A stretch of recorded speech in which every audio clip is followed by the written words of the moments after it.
Let's do a cheers to the Sobeys and Safeway Liquid Beer for the podcast. We ride again. I love you guys. Careful, that cake's hot.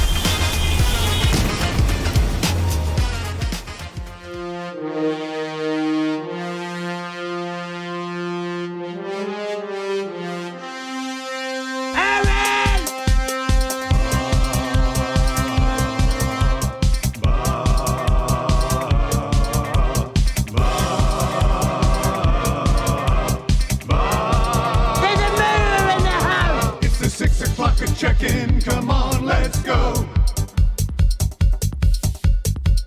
It's the AM Nasty Big Hello.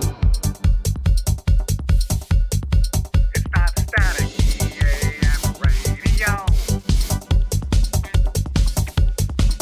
It's the cool Ben Red Hot Nielson Show. Let's go.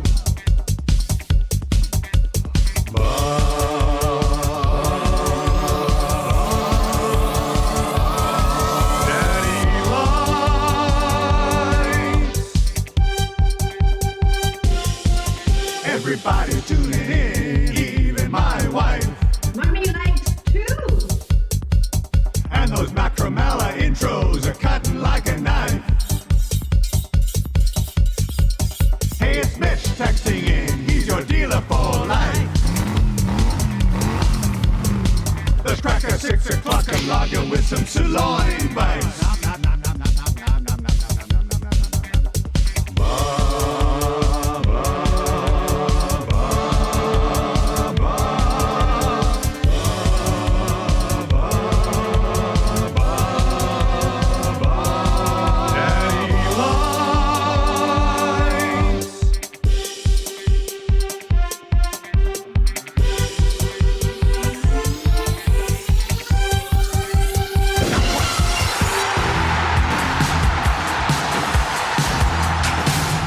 Impressive. Taken a few years to put all this together.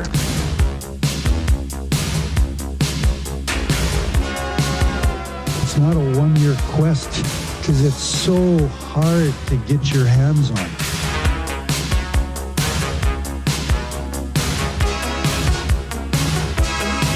At this stage of my life, I don't invest in green bananas. It's a lifetime quest. Just not sure if I'm going to be around long enough to see them ripen to be yellow.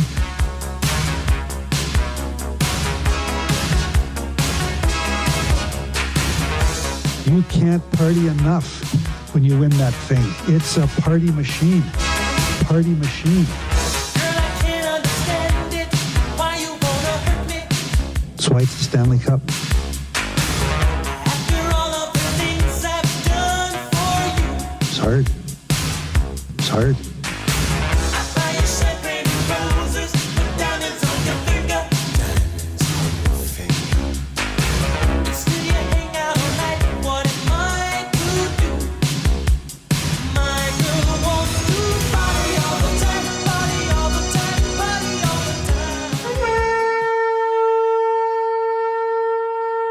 time. One game left in the regular season, and Darnell Nurse will have none of it. He does not need to play what the most inconsequential suspension of all time. You gotta love it. He's really taking load management to a whole new level. Places we've never even thought we could go. It totally makes sense. Send a message. Get the final game off of the year against the Sharks. Be ready to go for game one. They should have all sent the Kings a message. All get one game suspensions, and nobody has to play tonight. And then you get it fresh for game one. You know, I've always said it. The Department of Player Safety just gets it. And that's what ended up happening here, right? It's exciting times. Exciting times. We're so close to the playoffs. I didn't think. Now I'm very miserable because it's an 8:30 start tonight. But that being said, let's get this one out of the way. Everybody stay healthy. A team that's healthier than everybody thinks. More from Connor McDavid coming up around 6:30. But yeah, I think let's be in a good mood today. Yeah, why not? It's a game day. It's a lot of fun. Darnell Nurse gets suspended, but it's not for game one of the playoffs. And the Los Angeles Kings have a false sense of security. And yada, yada, yada. Oilers in 6. And your career Grand Slam is still on. Yeah, well, it could really take another level today. We were just talking about it. Yeah. So I played a round of golf yesterday. I was golfing at the ranch One yesterday. of the first on the ranch. They announced you. I rolled in hot yesterday. Like, I left here as soon as I could. but our tee time was 1:20, and I hate it when I'm the guy where the other guy rolls the cart up to grab me and be like, we're teeing off, because the other boys were already on the tee box, so they grabbed me. I didn't have time to check in, so I text Murray. I was like, hey, tell the guys in the clubhouse I'll check in after the round, and I'll pay. You got a good reason. Like they all know your situation. They know. Yeah, you're making the... Also, shout out Murray McCourt, because he just hooked me up the round anyway. My man, Murray McCourt, what a legend out of the ranch. The greens are in spectacular condition. I mean, it's April 16th. The entire course, I mean, it was a great day yesterday. Little bit of wind, like the odd gust roams, but that's about it. And you know what? First round of the year, I know Coop's going to be a little jealous, but I broke 100. I hit 98, which, I mean, sometimes other first rounds of the year for me have been like 108, 109. So you said yesterday if you broke 100, you're going to cook. Was that the... I did say that. But we're not there yet. Here's the problem, though. I started 7-7, and I finished 6-6. The middle part of the round was actually pretty good. But I went 7-7 to start, which was not surprising for the year, whatever. But it killed me. I tripled the par 3 that we do our hole-in-one contest on. Mm-hmm. That sucked. So I took a 6 there, and then I took a 6 on the final hole because I put one in the drink. But I only lost 2 golf balls the entire day, which is pretty good for me. I'm thinking I might try to get on the tour after firing out a 98 yesterday. So at least the Corn Ferry. I mean, I'll start at Corn Ferry. I don't want to get too carried away. Is there a tour like 10 levels below the Corn Ferry where average dudes can just go? Like you have to average around 95 to just get into this You should thing. start the Creed Ferry tour. But yeah, you know what? There should be a tour for average dudes who just like to golf. That's it. The guys who just Creed like to would golf. be the one I think that you could name it after. The Creed Ferry. The Creed Ferry tour. Who would like to play on my Creed Ferry tour? You can play music. You can run. You cannot have broken 90 No rules. in the last 3 years. That's how it works. I mean, that would be fun. That should be a thing. 780-218-9999, 780-218-9999. All right, I want to track down some of these Macramalla intros before they get lost in the inbox shuffle.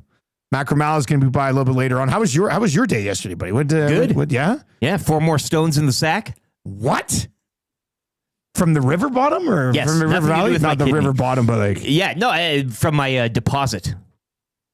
My rich deposit. You got a place, eh? Like down by Wolf Willow. Yeah, no, I got a place, but I can't. I won't say anything more than that. No, it was good. And then I watched a movie on Netflix, Sisu. You ever what seen is this one? about? It's about this Finnish dude who like takes on like it's a world war. He's a gold miner and he kills like 500 people. What? It's just an action movie. One of those true story. Based on No, perhaps. Well, they're all based on. No way. Yeah, somebody got the idea from somewhere, but yeah, it was a good night. Little NBA playing. Yeah. He shout out to the Grizz covering 7.5 points. I called that one yesterday. So the Warriors will advance and slide into that number 2 spot where they will get Houston. I don't know. I don't know if we have many Rockets fans listening. Oh, Norman a Combine. We'd be is he a Rockets fan? Everything Houston. Oh, I thought it was. I didn't know it was. He goes everything right down to the Houston. collegiate level, probably really? high school. I would. Yeah. Rip City Step is in. Some association talk this early in the show. You're nuts, man. I like you, but you're crazy.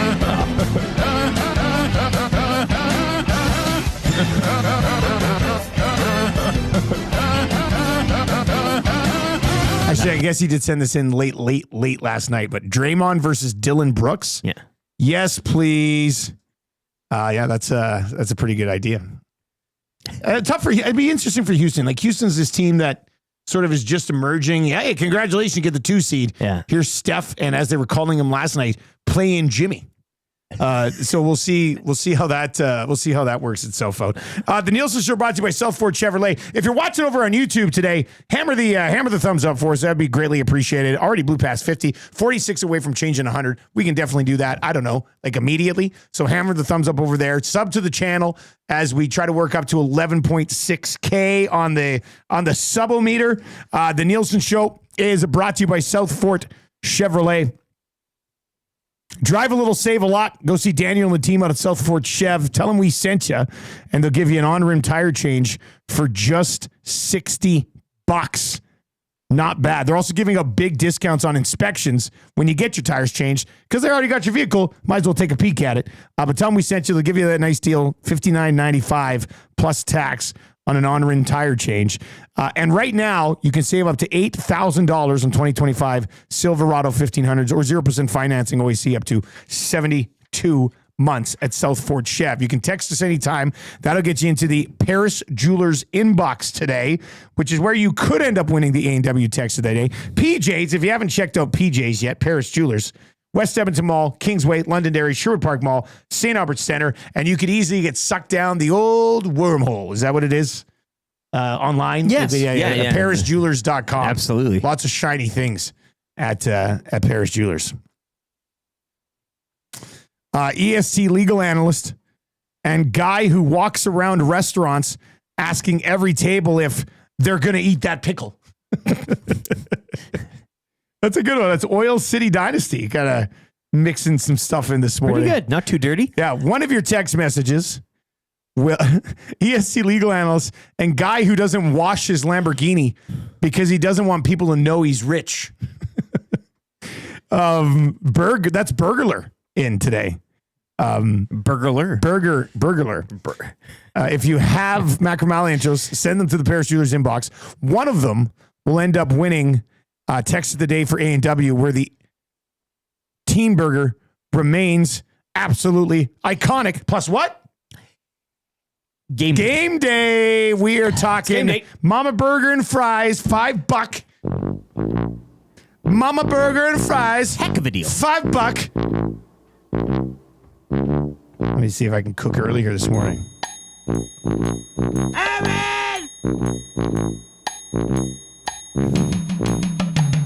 There's a murderer in the house!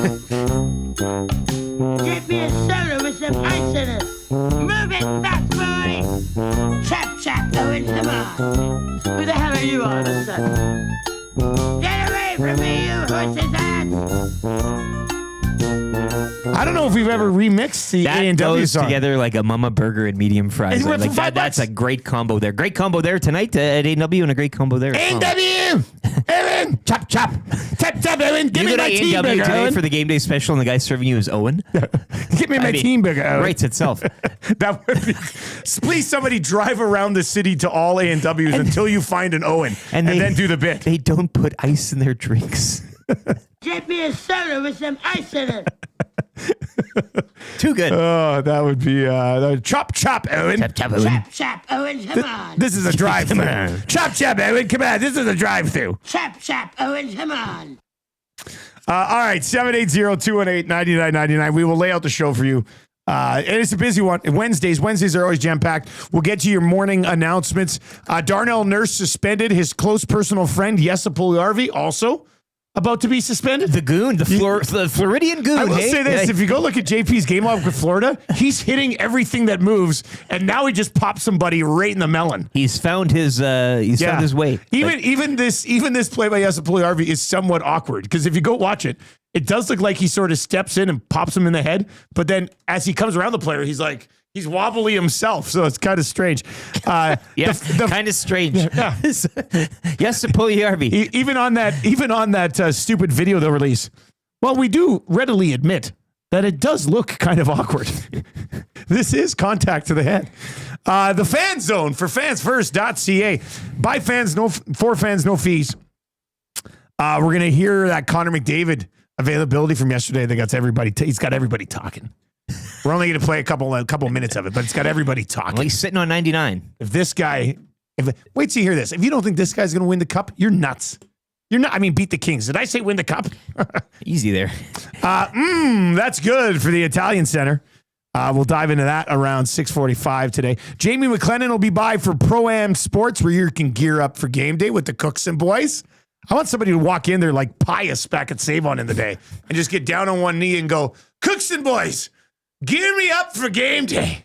That would be cool. Hey, somebody's got to do that. Totally naked. Yeah. Like you walk, like, yeah, but not like crazy person on the street naked. No, well, just like strip down and then just, it's tube socks. Like, yeah, something like that. Like one of like a normal person, but for the bit. It's all for the bit. Yeah. It's for the bit. Clean yourself, but Jack and Ken, let me know if that happens. Because that would be hilarious. I mean, that would be pretty funny. I think even they would be like, oh, look at these guys. These guys are nuts. well, it's the market, right? The No fans, pun It's intended. crazy. Yeah. No, yeah. Intended. Free advice for local slumlord and guy I'm putting on my short list of people I'd like to be better friends with. Yeah. Damon Bunting. This segment ratchets it up a notch now in your books, hey? Like, It does. It does. I wonder what my close personal friend Damon Bunting would think of this. EST legal analyst Eric Macramalla, 7:45 today. EST legal analyst and guy who thinks he can speak French, but he's really only speaking pig Latin. EST legal analyst, a guy whose courtroom warm-up question is always, you know what they say about big feet? There's some good ones today. These are pretty good. Keep these coming in. 780-218-9999. I'm sure Macramalla will want to spend 10 minutes talking about Demidov. But the Habs still need to clinch. They need a point. It's the only thing that's out there. They need a point. Columbus are sure Or Columbus making it will need a interesting, regulation win. Yeah. They've won 5 straight. Like they were doing anything. Who are they? The Calgary Flames? I saw a list the other day. The Pour Calgary. one out for old Darcy in this one. Yeah, hey? yeah. Close, but no cigar. A conch for the Flames. The playoffs are here. Here. Now, I did see this last night on that website. You may have heard of it, X. Yes. Where is it here? I'll just point this out. Most points in a season by a non-playoff team. Ooh, what a record to hold. Boston had 96 in 2016-17. Florida had 96 in 17-18. The Habs had 96 in 18-19. Colorado, Dallas, and the Kings, 95. The 2024 Calgary Flames with a game to play. Yes. With a game to play. Probably a rested Kings squad tomorrow in LA as well. Well, yeah, I'm going to quote tweet this around and say, Flames with a chance to tie an NHL record. There we go. So if they were to win their last game, they would tie Boston, Florida, and Montreal with the most points in a season by a non-playoff team. That's heady company. Wow. That's hard. A record-setting season down in Calgary. Maybe a conch for that. RCN's over in the chat. He's having some darts. Hacking some darts, Hernan style. Yeah, that's a good one, actually. Suck 'em deep, yeah. We are 20 likes away from changing 100, so let's bang that out here before we even get through our morning announcements. I haven't even finished laying out the show yet, I guess. The Santander home run song as well, I think we... Oh, yeah, we definitely have to do that. He can have Vladdy's. Kind of easy trivia, 3 questions too many. The GCL Diesel Orange and Blue Breakfast, Greg Wyshynski, Lieutenant Eric's Weekly Rankings of Power, Marmot Basin Snow Report, the wrap from William Huff. If you can find a busier show in the city, let us know and we'll crank it up even more and we'll get more things going on ours. Let's get into your morning announcements today.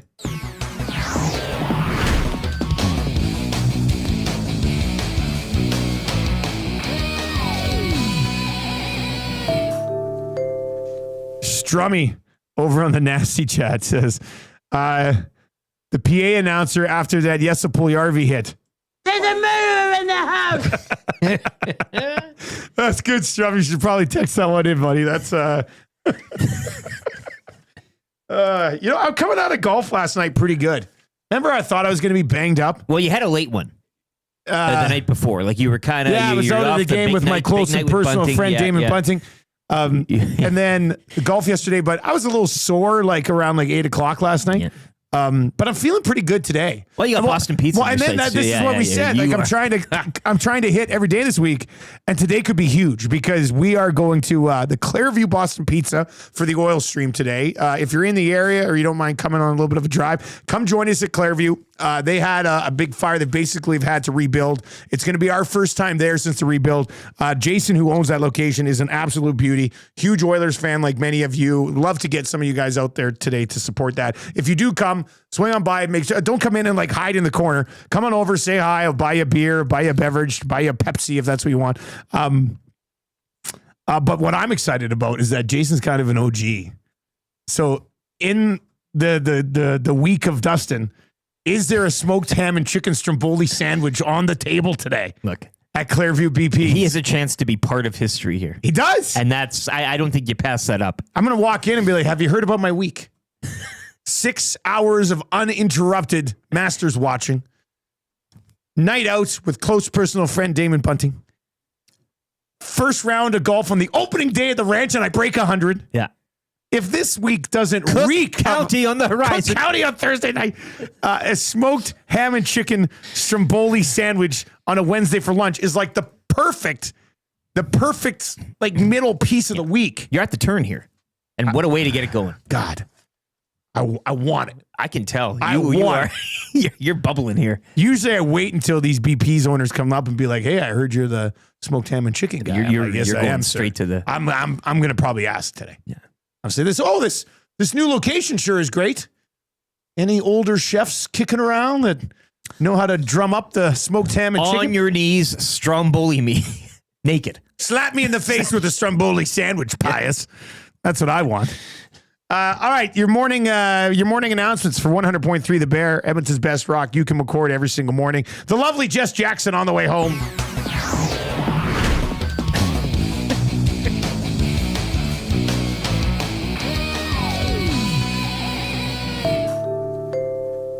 A heartbreaking night for the Calgary Flames in the National Hockey League playoff picture as the St. Louis Blues, even without Dylan Holloway. Are they playing possum now? They made it a little interesting. Lost 3 there, and then they just hammer Utah. Oh yeah. Look out, Winnipeg.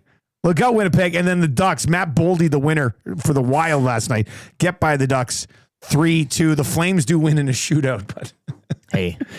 Valiant effort, hey? That's a bit of a tough one. The Los Angeles Kings, these guys just don't let up, do they? Enough's enough already. Fogel scored again. Yeah, winning second half of back-to-backs isn't for everybody. But it must Jets, be for them. Oilers, but it is for, It must be for them. Dean over in the chat says, what time at BP's? And RCN answers him, so I don't really have to say. But it's I'll be there for lock shop at 11.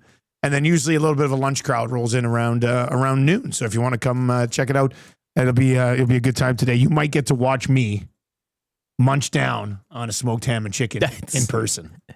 And then the oil stream and everything else. Yeah, I'll do the oil stream too. And also next to Tommy the Fork. I mean, this is a... You know what? I should just make Tommy do the oil stream by himself while I sit off at another table. And I'd be in the chat and criticize him like I'm Shaggy in St. Albert. Hammer him. Yeah.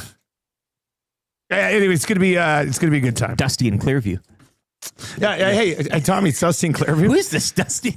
I think they're gonna lose first round 5 games because of goaltending. Your thoughts? The Battle of Ontario is locked and loaded. I am very intrigued by this because I will be fully a Sens stan. Oh, I think in this series. Ottawa did not lose to Toronto in the regular season. Dun, dun, dun, dun. And one of the guys I was golfing with yesterday, shout out to Mike and Sean and Todd. Todd I was golfing with, he's a Leafs fan. And we were talking to him yesterday. I said, what do you think about Ottawa? He goes, I'm worried about Allmark. Like he's worried. He's worried about the goaltending. I think Ottawa will come into this thing as a dog with a significant amount of fight in it, led by Brady Tkachuk. And Toronto, different team under the new head coach this year. Yeah. We know they're skilled. Can they push back as well? Like, is there a Tkachuk Domi fight off the draw to set up this series or something like that? Like, I don't really care to watch the Maple Leafs in the playoffs, but the Sens have much more than just like, what do they call it? A fighter's chance or whatever it is.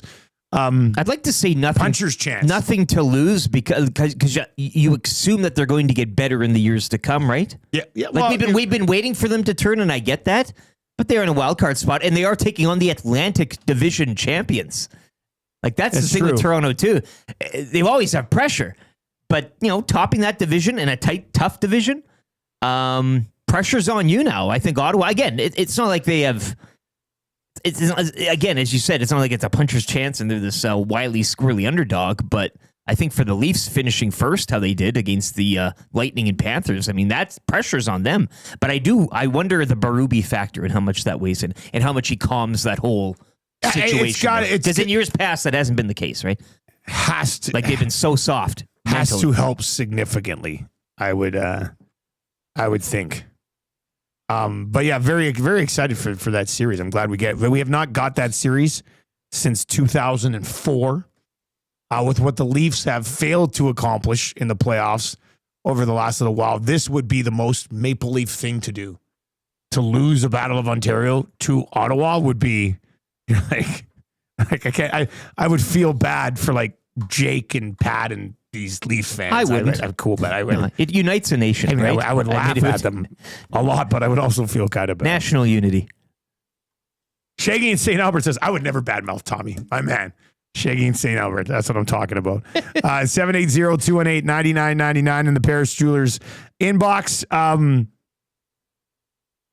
Atif is in.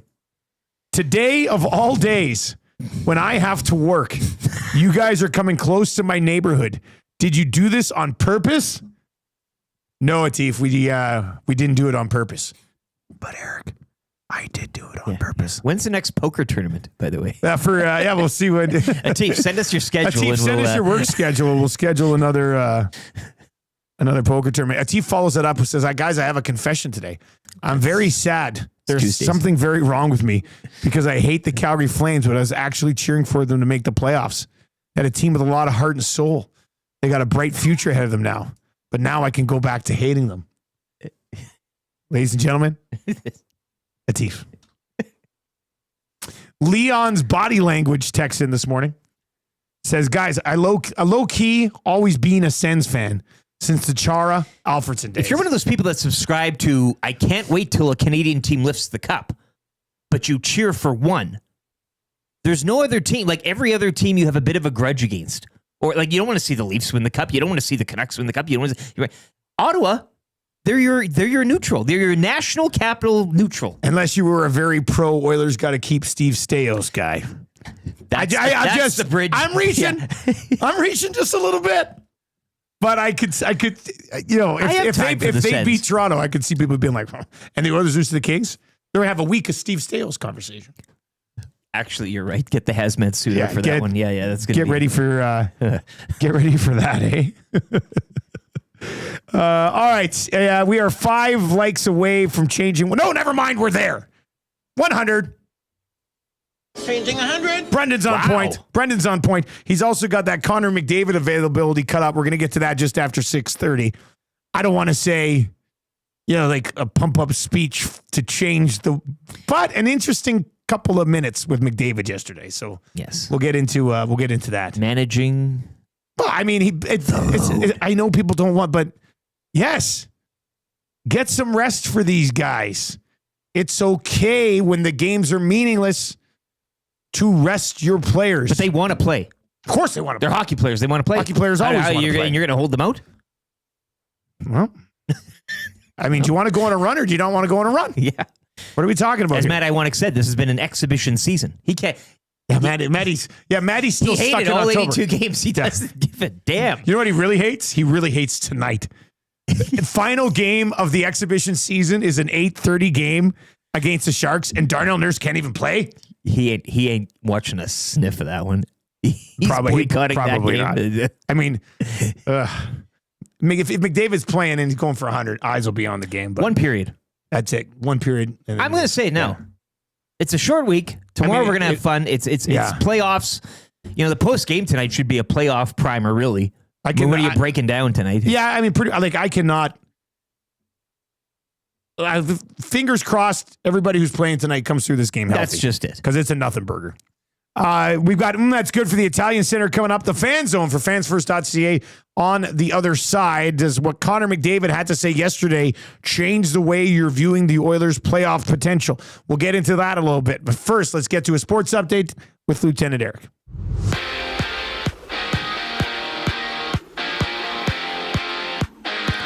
The Calgary Flames winning in a shootout over Vegas 5-4. It would not matter, though, as the Blues defeat Utah 6-1, locking down a wild card spot. The Wild also 3-2 in overtime against the Ducks. They clinch a wild card spot in the process. Kings would hold off the Kraken 6-5. LA reaching a franchise record 48th victory. Lightning cruise past the Panthers 5-1 to finish second in the Atlantic, and the Leafs wrapping up first in the division with a 4-0 shutout of the Sabres. Oilers close out the regular season tonight in San Jose. The GCL Diesel pregame show with Tom Gazzola. That comes your way at 7:30 here on EST. Darnell Nurse receiving a one-game suspension last night following his cross-check to Quinton Byfield in Monday's loss to the Kings. Nurse will be eligible for Game 1 of the opening round in LA. Elsewhere tonight, the Habs need a point at home against Carolina to lock down a playoff spot, while the Jets look to add to their President's Trophy tally when they host the Anaheim Ducks. On the diamond, the Jays with their first multi-home run game of the season. They double up the Braves 6-3. Alan Roden hitting his first career jack, while Anthony Santander had his second of the campaign. Jays improving to 10-8 with the win. The series will wrap up this morning with the rubber match first pitch 11:07. NBA play-in tournament tipping off last night as the Warriors would advance. As the 7th seed, they defeat the Grizzlies 121-116. Warriors will now take on the Rockets in Game 1 of that series beginning Sunday. In the East, the Magic topping the Hawks 120-95. Orlando will visit Boston in the opening round beginning Sunday afternoon. The play-ins wrap up later tonight. It's the Heat in Chicago and the Mavericks visiting Sacramento. Up next, the Fan Zone as Hour 1 of the Nielson Show continues here on Edmonton Sports Talk.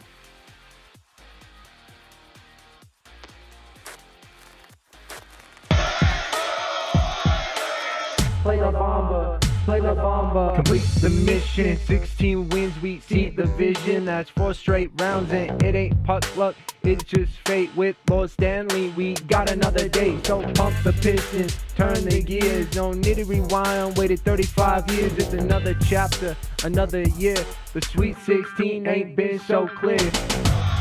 Let's get loud, let's be proud. Play the bomber, play the bomber. Add fuel to the fire, let the blue and orange wire. Play the bomber, play the bomber. This is our team, man, this is our dream show. Play the bomber, play the bomber. Take back the crown, bring it back to East Town. Play the bomber, play the bomber. Look, I never make hooks, but I stand tall like Perry in the fight. Not like that rat they see on long flights. I'm from E-Town, that's my egg home. From the West End to the Meadows, I rally for the crew. The German Gretzky's a madman on the loose. And of course, 97, but he never shoots. Just kidding, we know that's old news. Just like last year, Game 7 Stanley Cup, they left there 25, not 24. It's a different time, it's a different year. Yeah, city lies, so let's go to war, let's go to war. But EDM got 5, we want one more. Go full bore, 2 shoot and score. All 4 lines, all 60, put the pedal to the floor.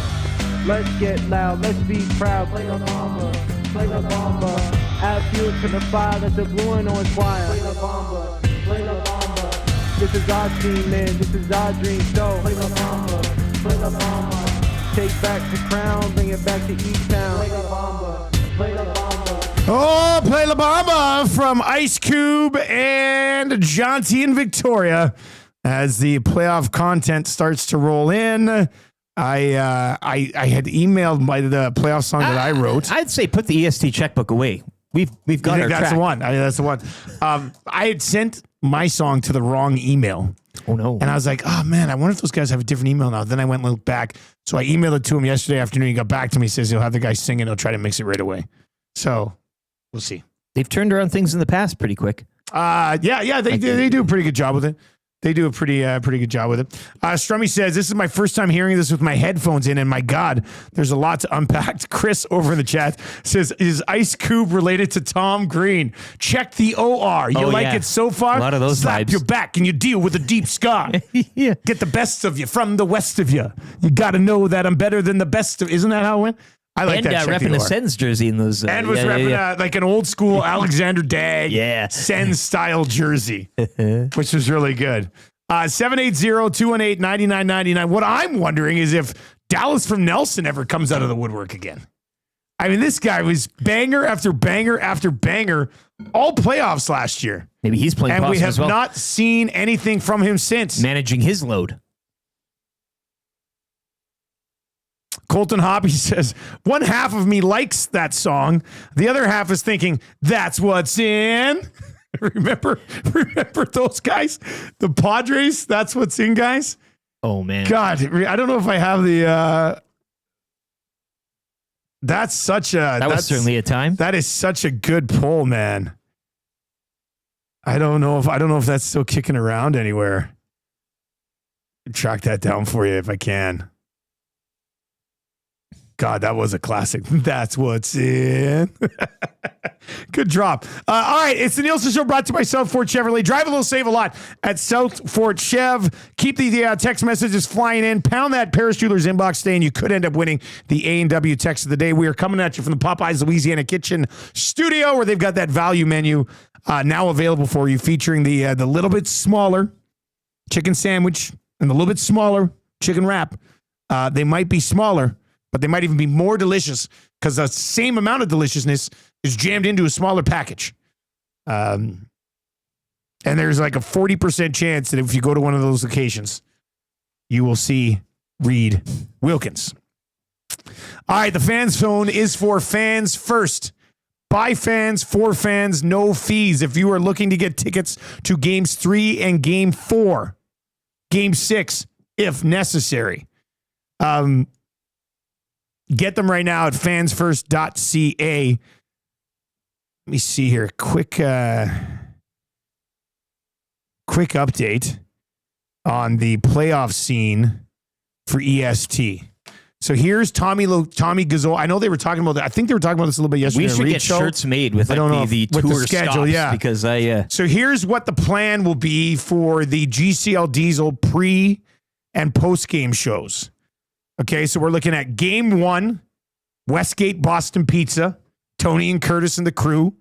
If you haven't been out to a Westgate Boston Pizza party, you know Sunday's going to be good. Oh yeah. So game 1 will be at Boston Pizza Westgate. Game 2, also a road game, West Edmonton Mall, Hudson's. Oh my God. You'll be there. Hudson's is back in the game.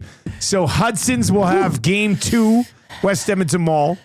Game 3 and game 4, because they're home games, Tommy will be at the Ice House downtown, right across from the rink.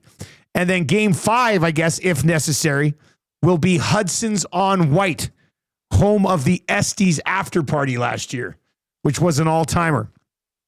I'll get this out on social media a little bit later on, but game 1, Westgate Boston Pizza. Game 2, Hudson's at West Edmonton Mall. Game 3 and 4, Ice House downtown. Game 5, White Ave, Hudson's. That's a nice little layout. That's a great layout. Great setup. Tommy Gazzola is just going to be living his dream, man. Tommy loves doing on locations outside of interacting with people. Soup of the days as far as the eye can see. So many things. So many things. He loves a good side soup. So that's exciting. Westgate, BP's game 1. West Edmonton Mall, Hudson's game 2. 3 and 4, Ice House. Game 5, White Ave. Wow. Hudson's. Yeah. It's nice to see. Touch them all. Yeah, touch them all, Tommy. See if you can touch them all with Tommy. We got to change 200 here before 7 o'clock. We were sitting at 121 thumbs up. Give us the thumbs up. Help your boys out. Pushes our content out to everybody else. Click, click, click. Must you click? Please, please click. Must you click? You must click. Thumb, thumb, thumb. VR Montenegro says, see you in the wild, nasties. Let's get it. Chris says that's a 6 schedule.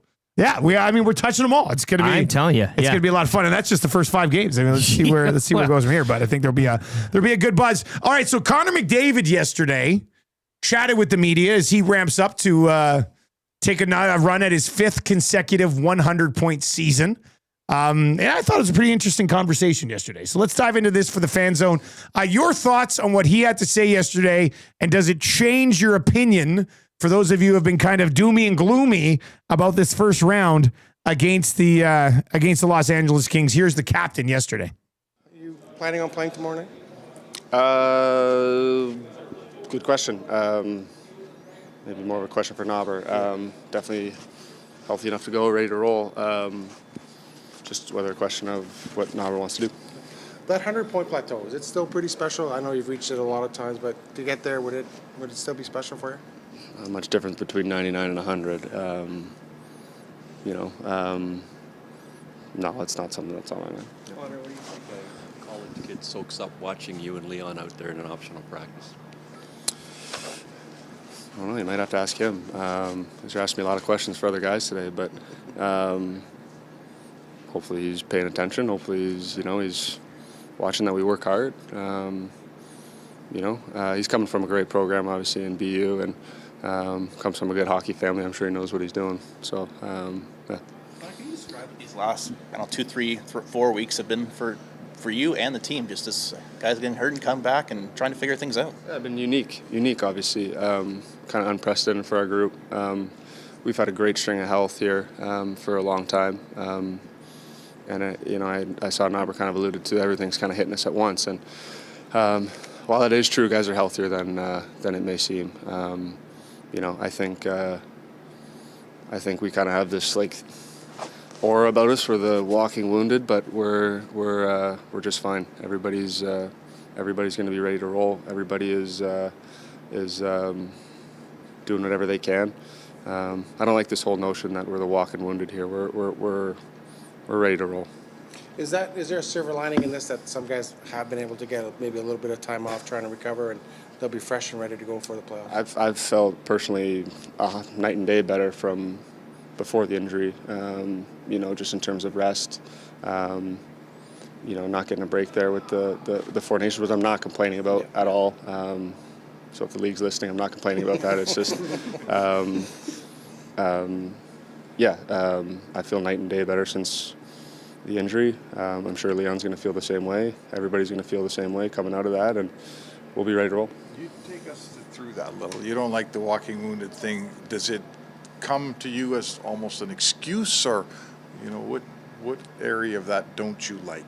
I just don't like the theory that people are counting us out. We're a great team here. Bumps and bruises along the way, obviously, but we're a dangerous team when we're rolling, and we're healthy, and we are healthy. I think you'll see that over the next little while, and looking forward to showing that. Ooh, Connor McDavid is serious. He's ready to roll. If I was the Los Angeles Kings watching McDavid yesterday, it would have been like this. You could have parlayed this into that's good for a spicy Italian sandwich. Yeah, I mean, you definitely could have. That's a spicy. Okay, so what do you take away from that? 780-218-9999. 780-218-9999. To me, that is playoff face Connor McDavid. Pender's Pancake says, how can you bet against this guy? He is ready to roll. Cole in Ellerslie, Nasty Club member number 10, says load management without saying load management. I mean, it's basically what he said. And it's okay to discuss load management, giving players some rest before you go on maybe a 2-month run again. I mean, this is just reasonable roster. But I thought it was interesting when he's like, I know Knobs has alluded to, everything hitting us at one time. He goes, but Connor goes, but we're healthier. We're healthier than it's like, and when he was asked about playing, he goes, well, I don't know. You have to ask Knobloch and see what's up. I think Connor's frustrated that he didn't get to play in the back-to-back. I think he's just like, damn it, man, I'm good to go. Let me loose. But yet the point tally means nothing. Yeah, well, 9,900, same thing. Yeah. Well, so who knows then? Maybe he doesn't play tonight. And a lot of these guys, too, as of late, were sick, right? That comes and goes. Nuge was apparently sick, or was he getting some rest? You know what I mean? How sick were they? Yeah. We've all done that for school before. How banged up were they? Connor basically said, we're going to be healthy. We're going to be ready to go. You guys are going to see that soon. So I guess as we preview this series against the Kings, which we will be doing heavily over the next few days with different analysts and stuff, how much do we, as members of the media, or you as fans trying to figure out what's going to happen in this series, how much do you factor in the injury conversation if you got the captain coming out here, final day of the regular season and basically saying, hey, look, guys, we're healthy. We're going to be good to go. I don't like us being referred to as the walking wounded, and I don't like people maybe not giving us a chance or viewing us as an underdog. So when we're predicting this series, do we take any injuries into account? I think this has been brilliantly played load management by this Evander Kane has been out for a while. Yeah. So it remains. Now he's skating, all that. Yes, he'll be. But what will we see from him given that time off? That's a question for me. Trent Frederick remains a question. Understandably so. Or does he? Why? He never had an ankle issue at all. I don't know. The whole LA thing, it was all a ruse. Before when he got hurt in Boston, Matthias he knew Ekholm it was doing just the a ploy. Kevin Nash? Is he going to be that? God, yeah. Let's do that. I'm gonna put a tweet out right now. Well, because Matthias Ekholm, they're not 100% hell. After listening to McDavid yesterday, Miss McDavid's comments yesterday. I mean, that would be the ultimate load management thing. Like, what a twist! Yeah. I was not expecting a availability after a practice the day before a game against San Jose that means absolutely nothing. We might even kind of be like a little bit message sending. Do we see Regula? Brady Stonehouse? Like they're all everybody's out. They're all out. They're all good. Knobloch has 32 guys to figure out what to do with on the roster. C, D, E. 780-218-9999. It is the fan zone. If you want to chime in, that's where you can do it. Peter says, guys, I think everyone except Ekholm will play game one. Brandon Manning. Oh, where's this one from? Not quite as sick as I made it out to be. Tombstone, Val Kilmer, Doc Holliday. That's a good one. Brandon not Manning. A day late, but Brandon not Manning, buddy. That's very good. That's so good. Yeah. That is so good. Not quite as sick as I made it. I'll get to grab that. Ekholm standing there sweating. Yeah. Just. Oh, Wyatt. I am rolling. Vance Van Vandervan says, I called it months ago, and I'm sticking with it. Oilers in 4 to complete the pattern. 7, 6, 5, 4. Tommy may not even be going to Hudson's on White. Yeah. Vance Van Vandervan has his way.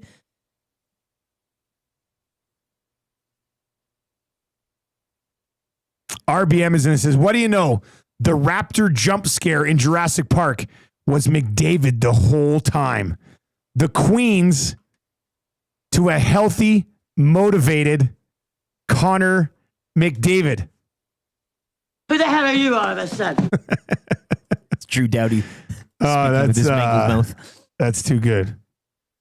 Oh, I see you replied with too sweet. It's the fan zone for fansfirst.ca. If you're not liking this show today, I mean, what can we do? I don't think we can do any better than we've been doing here in the 6 o'clock hour. You got a Brady Stonehouse for crying out loud. Yeah, my goodness. We're 52 likes away from changing 200. 12 minutes, 52 likes, almost 300 people watching. Let's go. Hammer the thumbs up for us. Take us to 200. We got Jamie McClennon coming up. We got Macramalla coming up. We got Wyshynski coming up. Tomorrow we do have a beer of the week. We're going early with it, so that'll be good. Head-to-head scalding hot takes as well. So there's lots to get to there.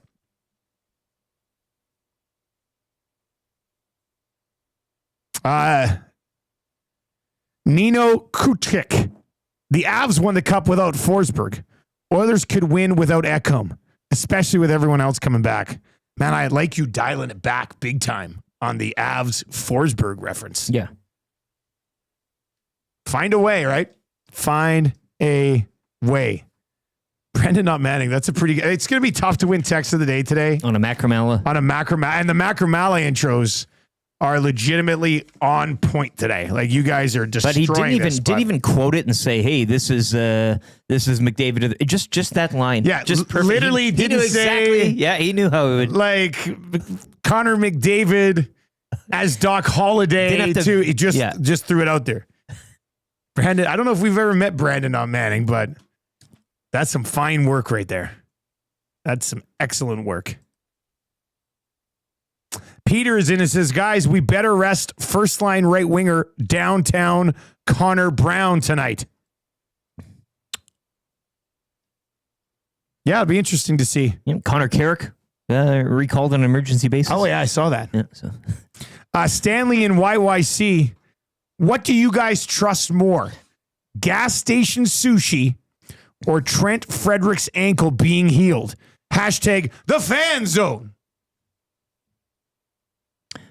Probably know where you're going to come out on this. I've never had gas station sushi. I want to hear what Connor McDavid has to say about gas station sushi before I make a decision on this.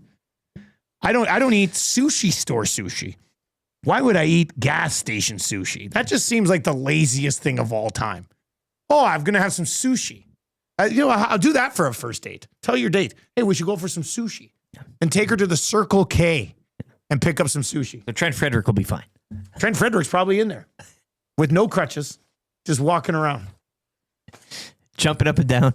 That's the fan zone for Fans First. I cannot imagine the buzz on the GCL Diesel pregame show if Tommy Gazzola goes, Evander Kane and Trent Frederick are on the ice for game 1. Can you imagine? The thumbs up just... It's Mike Crazy. Duck's Bash Brothers stuff. They better be wearing bandanas. 2 minutes? Well, worth it. And who was the little guy? Who's the little guy that also got in? Remember he was over there? Oh, yeah. I got to... what was his name? I just always think of the Texan guy with the lasso rope. Fulton Reed and Dean Portman were the brothers. They were there, Portman and Reed, yeah. And you're looking for the third. The little guy, I remember he was in there. He was in the box one time too. I think he was on it was in the second one when they were Team America. Kenny Wu, yeah. And they always get those jerseys turned around so quickly. It always pissed me off. I'm just like, as a kid, you're like, man, look at all these jerseys these guys get. And they're coming out of nowhere, coming out of the woodwork. Well, it was old Hans. Isn't he the... Well, but Hans died, didn't he, at the end of the first one? Spoiler. Yeah, sorry. All right, let's get into that's good for the Italian Center, where what better way to celebrate the final day of the regular season than with a 12-pack of Italian Center donuts or some paninos for the boys and girls at work. You'll notice an empty box sitting on the table. What happened to that second one? That just grinds my... Because like 2 days ago, we had one. Yeah. There was one more in there. And we have one between the three of us. Oh, you got something to say. Brendan, did you have that last one? I contributed to having some of it. Okay. Okay, so who Jay went about feeding the office yesterday afternoon. Yesterday afternoon. Yeah. Okay, so this morning we just don't have one for the segment. And you know why Jay did it? Joaquin took his last taquito yesterday. Wait, what? So that was the thing too. What are we talking about? Domino effect. Jay was hoarding taquitos?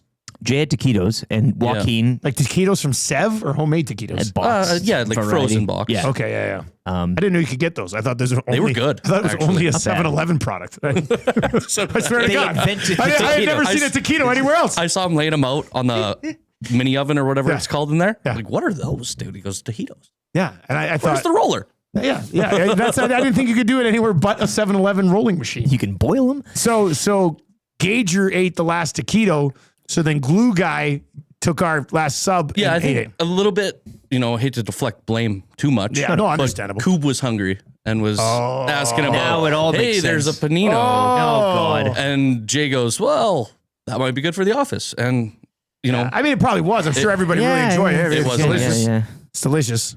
It was scheduled to be consumed in this morning show segment for the Italian Center. But I mean, whatever. What are we going to do?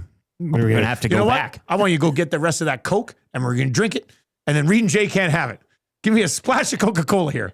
That's what we're going to do. Pour out the Pepsi. That's what we're going to do. All right.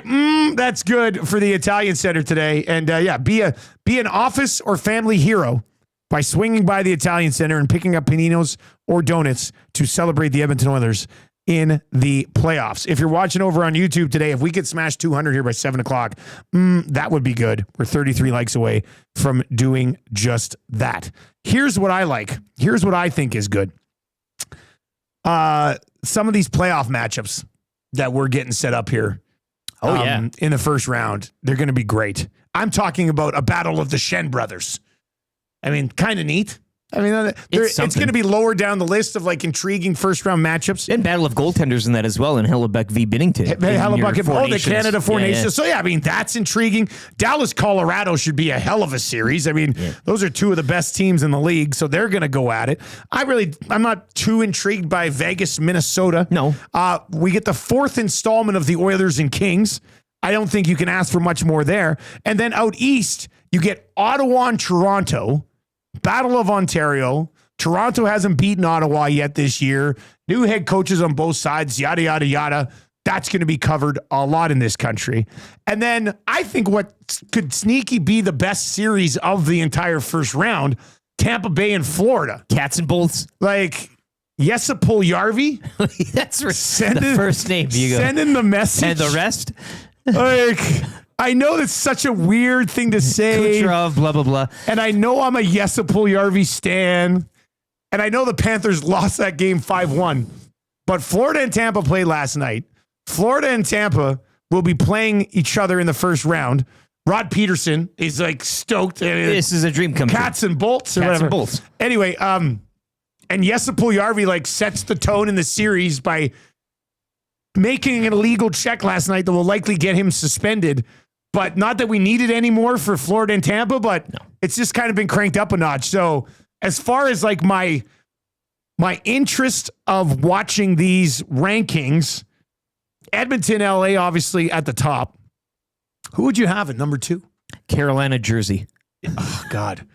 What a dud series. It's hey, give me Vegas and Mini over that. Like, that's got to be that's the base. The Carolina, New Jersey series, if the playoffs were the Home Alone movie, they're not Buzz and they're not Fuller. They're that other dude.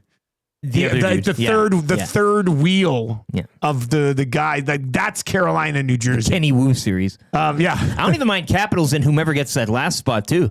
I think Columbus has been buzzing. Montreal's got a great story. I think either one of those teams matching up against your top dog in the East would be highly entertaining. I think I'm going Edmonton, LA, and I do think Florida, Tampa is going to be unbelievable. So I'll put that at 2. Then I'll go Battle of Ontario at 3, Dallas, Colorado at 4. I think those are the top 4 series that we'll see. 780-218-9999. Jimmy Onishi says, Dusty, don't get too excited. This just gets Bettman harder with his bleepy playoff format. Bring back 1 versus 8. To which somebody replied, in a 1 versus 8, the Oilers would play the Dallas Stars. So I might like it how it is, but LA is a good team as well. Yeah, so I guess that's good is that there are 4 series that I want to watch every single minute of, which is going to be tough because I usually only exclusively watch NBA playoffs. Mm-hmm. But I'm going to be locked in on those 4 series. And we don't have a schedule yet, eh? Like of course not. Like not officially. No, you don't want to plan ahead for this. I think it's very cool by the NHL to, even when some of these series are set, just keep it all a mystery. Absolutely. Yeah. It's got you. That's one thing that'll really win people over. All right, Jamie McLennan's coming up. We'll get to Noodles. The Macramalla intros are flying in here fast and furiously, and we're 26 likes away from changing 200. So let's do that. I don't know if we've had this many Macramalla intros in a 6 o'clock hour ever. Like, and there's been a bunch of them. Might not capture the A&W. Yeah, I mean, there's been some really good A&W texts. Garth Vader, EST legal analyst, and guy whose friends call him Macramalla because he can't shoot free throws. That's a great nickname among buddies. Oh, there's old Macramalla. He's back again.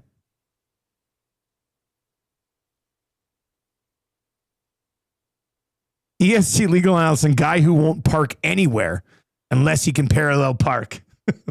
That's it. He only looks for parallel parking spaces. Oh, this is a funny day. It's a funny day. All right, Jamie McLennan's coming up for Pro-Am Sports. Hour number 2. It's going to be a good one as well. Conch for all you 6 o'clockers. Zulu is in and says, guys, did Huss pick his NBA team for the playoffs? Man, we got let down by Denver last year. Yeah, Huss usually picks one team before the playoffs to just totally hop on board with. Maybe we'll get into that today on the Lock Shop, which will be at 11 o'clock here on EST. On the way next, Jamie McClennon, followed by, we'll take a look. I got a little ride with Dusty NBA parlay that's locked and loaded already over at CoolBet. We'll dive into that. I'm assuming the player props won't be up for this Edmonton game tonight just because as of yesterday, McDavid kind of didn't even know who was playing. McDavid point. Free advice for Damon Bunting. Legal analyst Eric Macramalla coming up as well. But Jamie McLennan on the Darnell Nurse suspension. How do the Oilers get to Darcy Kuemper? And his King Clancy nomination. We might as well mix that in too. Do the Oilers run 4 centers down the middle? Are we talking Nuge and Henrique on your 3rd and 4th lines? And we got to get Noodles. I mean, he does 50 Sens games a year for TSN. his thoughts on the possibility of an upset. Yeah, in Radio Toronto, he's a man divided here, eh? Well, you're right. He's really on the border. That's a good point. He does Overdrive, which is a Toronto heavy show, but he's a Sens voice. He's one of the Sens voices. What a pickle. What a pickle he finds himself in. Careful, Macramalla might take it. The very same pickle. That's good. Well, I was going to say the very same pickle you can find on the Popeyes Louisiana Kitchen chicken sandwich. Right there. All right, Noodles is on the other side of 7 o'clock. Let's get to a sports update for the fine folks at Nisku Glass.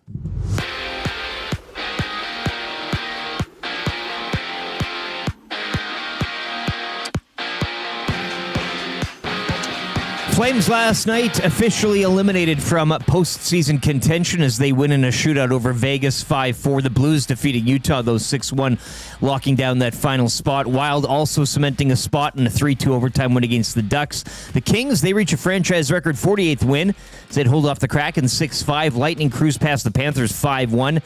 They look up second in the Atlantic, while the Leafs clinch first in the division with a 4-0 shutout of the Sabres. Oilers will wrap up the regular season tonight down in San Jose. Tom Gazzola will get you set. The GCL Diesel pregame show comes your way at 7:30 here on EST. Darnell Nurse last night receiving a one-game suspension following his cross-check to Quinton Byfield in Monday's loss to the Kings. He will be eligible for Game 1 of the opening round in L.A. Elsewhere tonight, the Canadiens need a point at home against Carolina to lock down a playoff spot, while the Jets look to pat their President's Trophy tally when they host the Anaheim Ducks. Toronto Blue Jays recording their first multi-homer game of the season. They double up the Braves 6-3. Jays now 10-8. They'll play the rubber match of that series later this morning. First pitch 11:07. Play-in tournament in the NBA last night. Golden State Warriors advancing. They'll take on the Houston Rockets now in the opening round after defeating the Grizzlies 121-116. In the East, the Magic topping the Hawks 120-95. Orlando gets a trip to Boston in the opening round starting Sunday afternoon. Play-ins wrap up later tonight. Miami visit Chicago, while Sacramento are at home to the Mavericks. If you've been thinking about new windows and doors, replacing those grimy sealed units, getting that torn-up screen repaired, or making sure your patio doors and windows are working properly, Nisku Glass is here to help. We can also get that chipped and cracked windshield changed and spruced up with a new set of wipers and water-repellent coating. Call us today to get booked for a free estimate and assessment. And remember to mention EST to receive a 10% discount on all residential, commercial, and automotive glass purchases. We won't just meet your glass needs, we'll shatter them at Nisku Glass.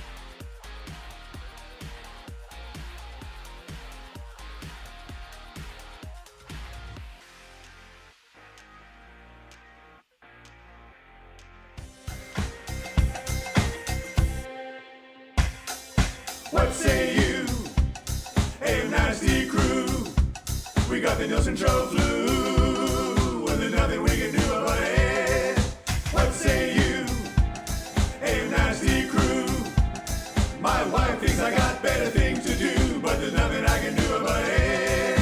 We're tuning in on TuneIn, we're listening online. We catch up with the podcast when we fall behind. We're texting in the nasty chat, what's on our mind? 780-218-9999. No more interference from corporate interest. Just Tutti and Eric and all of the bad cats like Wyshynski and Noodles. Got to engage it. If it's a bumper to cool bed to make a little wager. We can't wait for the Monday mandate. Shaggy's always on time. Tommy's always late.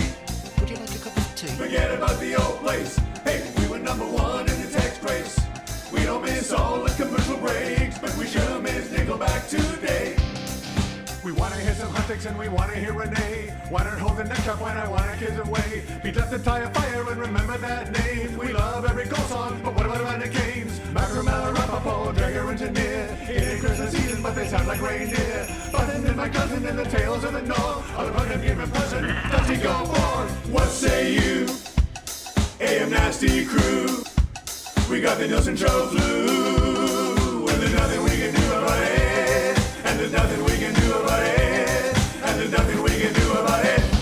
Oh, there's nothing you can do about it. Thank you very much for being here. Tell your friends about Edmonton Sports Talk every single day from 6 in the morning till 6 at night, plus GCL Diesel pre- and post-game show, Hello Hockey in the weekends, golf show coming up on the weekends again as well. I think I found the clip from that text. So this would be the, I'm going to try it. I'm going to go into a blind here. The holiday clip.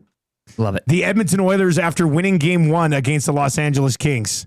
Oh, I wasn't quite as sick as I made out. There it is, Doc Holliday. Rest in peace, Val Kilmer. That's Brandon, not Manning. That's a good one. He's Brandon, even not Manning. came back in with a Macramalla intro. Just to be safe. Well, once you drop in a good text, you really like the text start House flowing. money now, yeah. 100%. The second hour of the show looks like this. Noodles is going to join us. Free advice for Damon Bunting, my close personal friend. Legal analyst Eric Macramalla will be by as well. He is in Ottawa, but he's a Habs fan, so there's lots to discuss with Macramalla. Another close personal friend. Remember when I pretended to be the godfather of his kids for a bit? Yes. That was a long time ago. Those kids are like 11 now, but that was fun because I didn't have my own kids yet. Wait till your date with him in the summer while you're calling. Yeah, when I'm out to do some Red Blacks games. That'll be Does he pass Bunting on the list? I mean, probably. I'm recency biased guy when it comes to friendships. So that's probably whoever gives you the time. That's probably what's up. The Nielson Show brought to you by South Fort Chevrolet. Drive a little, save a lot. Check them out, www.southfortchev.com. You can text us anytime, the Paris Jewelers inbox. And one of your text messages will win text of the day for the Canadian owned and operated A&W. You'll get a gift certificate to A&W. Where it is game day, $5 will get you a Mama Burger and fries today. Right now, we've got Jamie McLennan. He's going to join us. We'll set up the Battle of Ontario. Obviously, lots to talk about with the Oilers as well. Noodles is brought to you by Pro-Am Sports, your locally owned sports memorabilia and apparel specialist. Gear up for game day. That is today. Game day is today. Oilers jerseys, headwear, hoodies, and hats from Fanatics New Era 47, Mitchell and Ness, all in stock now. Located in Edmonton at the corner of Sailbrook Trail and 128th Ave. Or, of course, visit their website online at proamsports.ca. All right, let's bring in Jamie McLennan on the final day of the regular season for the Edmonton Oilers. Noodles, happy Wednesday, buddy. How are you? Not too bad. Can you guys hear me all right? Are we good? You're muted, Jamie. Do we have him muted or is he muted? I'm not muted. Hold on. Oh, it might be. Can you guys hear me now? Can you hear me now? Still can't hear you. And then he took a dump in the. Oh my God! Yeah, just like this is a repeat of last week. You're right. What's going on here? That's exactly what it is. Please, I don't know. Noodles, like maybe reconnect or something. I don't know. The audio just didn't come through properly. Yeah, he'll just we'll have him reconnect. Yeah, that was last week when he's like, couldn't have timed that better, like because he joined us on Friday. Yeah. When we were talking about the pisser, the leak in the creek. Anyway, Amishman says he wasn't muted. What? Okay, so Brendan, that's on our end. We can't hear him through here. Do you have him muted on one of the other channels or something? Because everybody else can hear him, they say. Okay, so all right. Well, we can't hear him, but okay, this is can you strange. hear me now? Doodles, let's start with this. Yeah, apparently everybody can hear you. We can't, so I'm going to go fix this. But let's start with Darnell Nurse. Darnell Nurse gets suspended a game, really a nothing game. But your thoughts on that decision? I don't know. I think it's the right decision. The league is just trying to settle it down, knowing that it's going to be a massive series. You know how gritty it's going to get. The comments by Philip Deneau, all of the things that I think the league is expecting, given this, big rivalry. I mean, you look at it, this will be the fourth time in a row that these guys have played. So when you look, I think it's the right call. He got a game. He wasn't going to probably play anyways. So he'd be ready to roll for playoff game one. I think it's a non-starter. It's not a big issue. If it was 2 games, I would have an issue because you don't want him to miss any playoff games. Yeah, that would have sucked. We were talking about yesterday, like repeat offender. But I mean, giving him a playoff game for that, I thought probably would have been a little much. So I think everybody in town's probably happy with that decision. Connor McDavid yesterday he goes, guys, like he said, I don't like us being branded as the walking wounded. We are healthier than you guys say. You will see that shortly. I don't know. It was like a practice day availability, but kind of a little bit of a message sent, I thought, yesterday from McDavid. Like, don't count us down. We're healthier than everybody's saying. Like, we're going to be good here. What did you think of his comments yesterday? I loved it, and I almost thought I was waiting for him to go one step further and say, you'll see how unhealthy we are come game one. Like he looked pissed. Yeah. He looked pissed. Like he was like, all right, stop counting us out. Cause he even said like, you guys, like he rarely goes at the media, and he's like, you guys have counted us out. You guys are going to bet against us. Like he was basically saying like, you wait and see what we're capable of. We know we're a good team. We know when we're firing on all cylinders, we can be dangerous. Like I loved it. because to me, it was almost like, okay, wait and see. We'll see, a week and a half from now, how you feel about this. Now, I hope he backs it up. I know he will. I just hope that Leon's healthy. I look at a guy like Wallman, who's incredibly important now, with the injury to Ekholm. And I do love that Connor said there's no way for me to spin the Ekholm injury. He just said, hey, it's devastating, but hope he's working hard to be ready for round 2 type of thing. So I loved his media availability, and I thought he didn't back down and didn't shrivel. If anything, he was like, you guys are counting us out, and we'll see what happens. The Kings-Oilers series will be well underway next time we chat with you, Noodles. And it's funny, we played the McDavid availability earlier in the show, and the market. I mean, you lose to the Kings and whatever. I mean, you can put as much stock, if any, into that game the other night as you want, but it's up and down here. You play the McDavid availability, and it's like a B12 shot to the listeners and viewers, like, oh yeah, let's roll. We're getting him in 4. So I just, overall, general thoughts on this series as it will begin, we assume Sunday, but Oilers on the road, Kings obviously coming into town the other night dressing their A team. Dano had his comments there. I mean, it's a delicious rivalry. It's got some wrestling-esque type of storylines and plots to it, but just your thoughts heading into this series and how you think it might end up. Well, I'll also add, I kind of loved Corey Perry's response. I think that to Rishabh's question, like Perry was like, he swore, and then he kind of composed himself and said, all right, like, knock it off type of thing. Like, he's like, nobody's out here trying to hurt people. We're going to play hard. And he stopped short on the B, the comment of the B team, because he was like, okay, we'll see what happens there. Like, I thought it was fantastic. And how this series sets up, I mean, I'll be honest, LA's a hell of a team, and I think there's no doubt about it. You look at their home record, you look at the way that they've played teams this season. Darcy Kuemper, I think, might get Vezina votes if you look at his goals saved above expectation. I was looking at it this morning. I think he's 3rd in the league. You take a look at their team is well-rounded. The Oilers, the things that the Kings don't have is they don't have McDavid and Draisaitl. And I don't know the way that the Kings like to defend. And it was brought up in Connor's scrum saying, the Kings like to sit back. And, the Oilers have found a way to break that. So you've got to find a way, to go into LA and at least get one game. You've got to split that first 2 games and move home ice into Edmonton. That'll be the biggest challenge. But there are, and I would say this, and I don't think anybody in the market is wrong in saying this, there's just a lot of what ifs, okay? If Vander Kane is healthy, if Zach Hyman can return to what he looks like, if RNH is healthy, McDavid and Draisaitl, I look at it. I look at guys throughout the roster. I think they're deeper this year. I really do. I think they're deeper. But I look at a guy like Kasperi Kapanen. I'm so disappointed. I watched him the other night. A lot of times I don't know how you consume a game. But I had my eye on him. I was like, this guy's got an opportunity to really be a difference maker.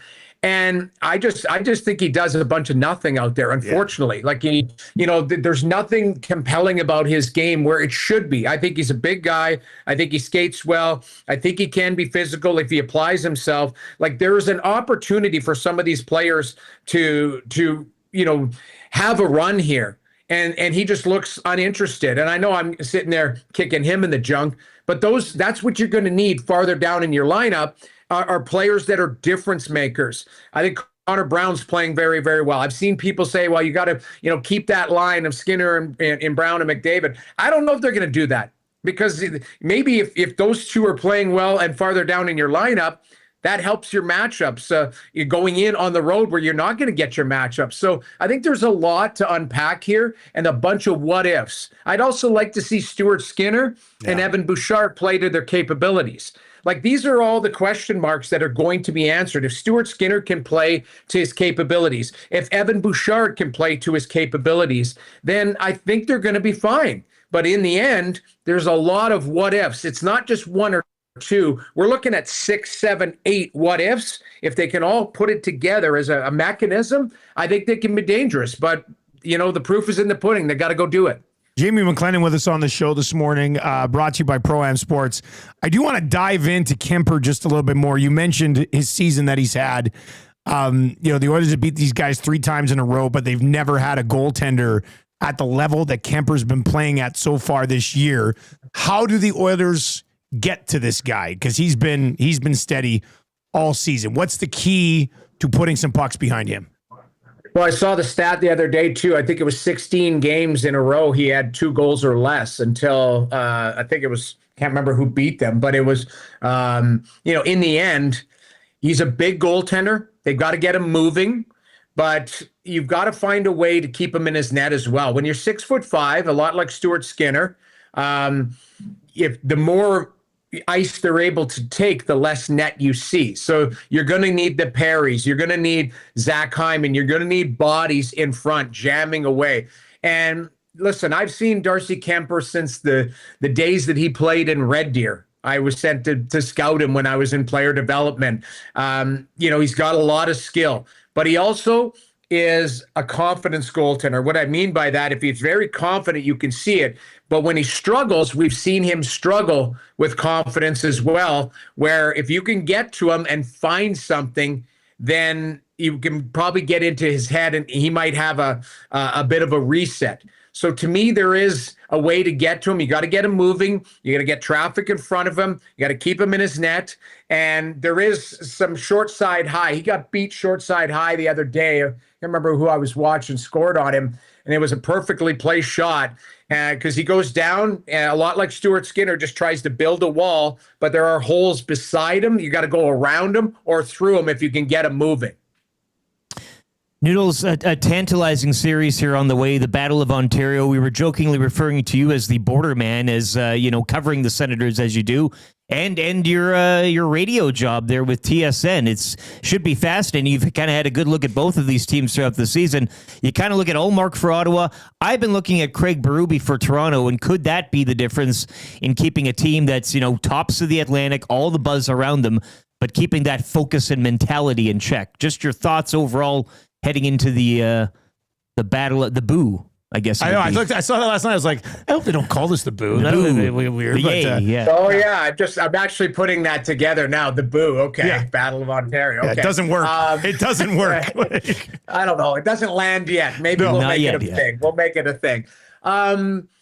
I can make a case for both teams. And it's funny because everyone's like, oh, the Toronto Maple Leafs, they wanted Ottawa because they're a better team. And I'm saying, well, people in Ottawa wanted Toronto because they didn't want Tampa or Florida.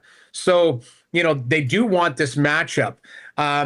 There's no doubt that Toronto is top heavy and has the more talent. But I look at it and I think Ottawa's a deeper team because I think their 6 through 12 is better than Toronto's 6 through 12. Or 7 through 12, 7 through 12. The goaltending, it kind of washes because Stolarz has had a great season. If you look at his goals saved above expectation, it's just Stolarz has played 32 games this year. That's a career high. It's not like he's a 50 or 60 game starter. And having to play every second night for a couple weeks in a row, we don't know. We don't have a body of work for Anthony Stolarz. He's a big 6'6" goaltender. The way they defend, it suits his style. But I think Ullmark, I would give him slight edge just because he has started playoff games. Just for context, I have one more start than Anthony Stolarz in the playoffs, which is not good if you're looking at context. Okay? But that's going to change this Sunday. So, he's going to be fine. You're right. I think Craig Berube could be an X factor because he's been there, done that, settled down this team a little bit. But in the end, it's going to come back to, we'll call it Toronto's demons, are they going to be able to get over the hump? I think if you look at it, Toronto would be favored, but it's not a 90-10. I think it's more like a 60-40. People point to, okay, regular season, Ottawa was 3-0 against them. Ottawa knows how to play them. And there's a reason why Steve Staios brought in guys like Nick Cousins, Michael Amadio, David Perron. Those guys have won Stanley Cups and been deep into the playoffs and been kind of your bottom 6 type of players that have been difference makers. So to me, that's going to be valuable. I think the best defenseman in the series is Jake Sanderson, so that goes well for Ottawa. So there are some things that maybe counterbalance, but that being said, you got to play the games. I do think Toronto is favored, and rightfully so, but I don't, like I said before, I think it's a 60-40, 55-45 type of thing. I don't think it's a 90-10 like people in Toronto would think you would have that. And here in Ottawa, I think people are intrigued, and they want to see what these young players, a guy like Tim Stützle, who's never played in the playoffs, Brady Tkachuk and Thomas Chabot have played 500 games in the league and never played in the playoffs. So we'll see if they respond to the pressure or if the pressure's too much. That's the $1 million question. Great breakdown, great analysis, Noodles, and we'll be talking playoff hockey next week, man. Thanks for the time. Absolutely. Thanks for having me. There you go. That's Jamie McLennan. He's one of the best in the country. End of story. That was a great breakdown of the Oilers and the Kings.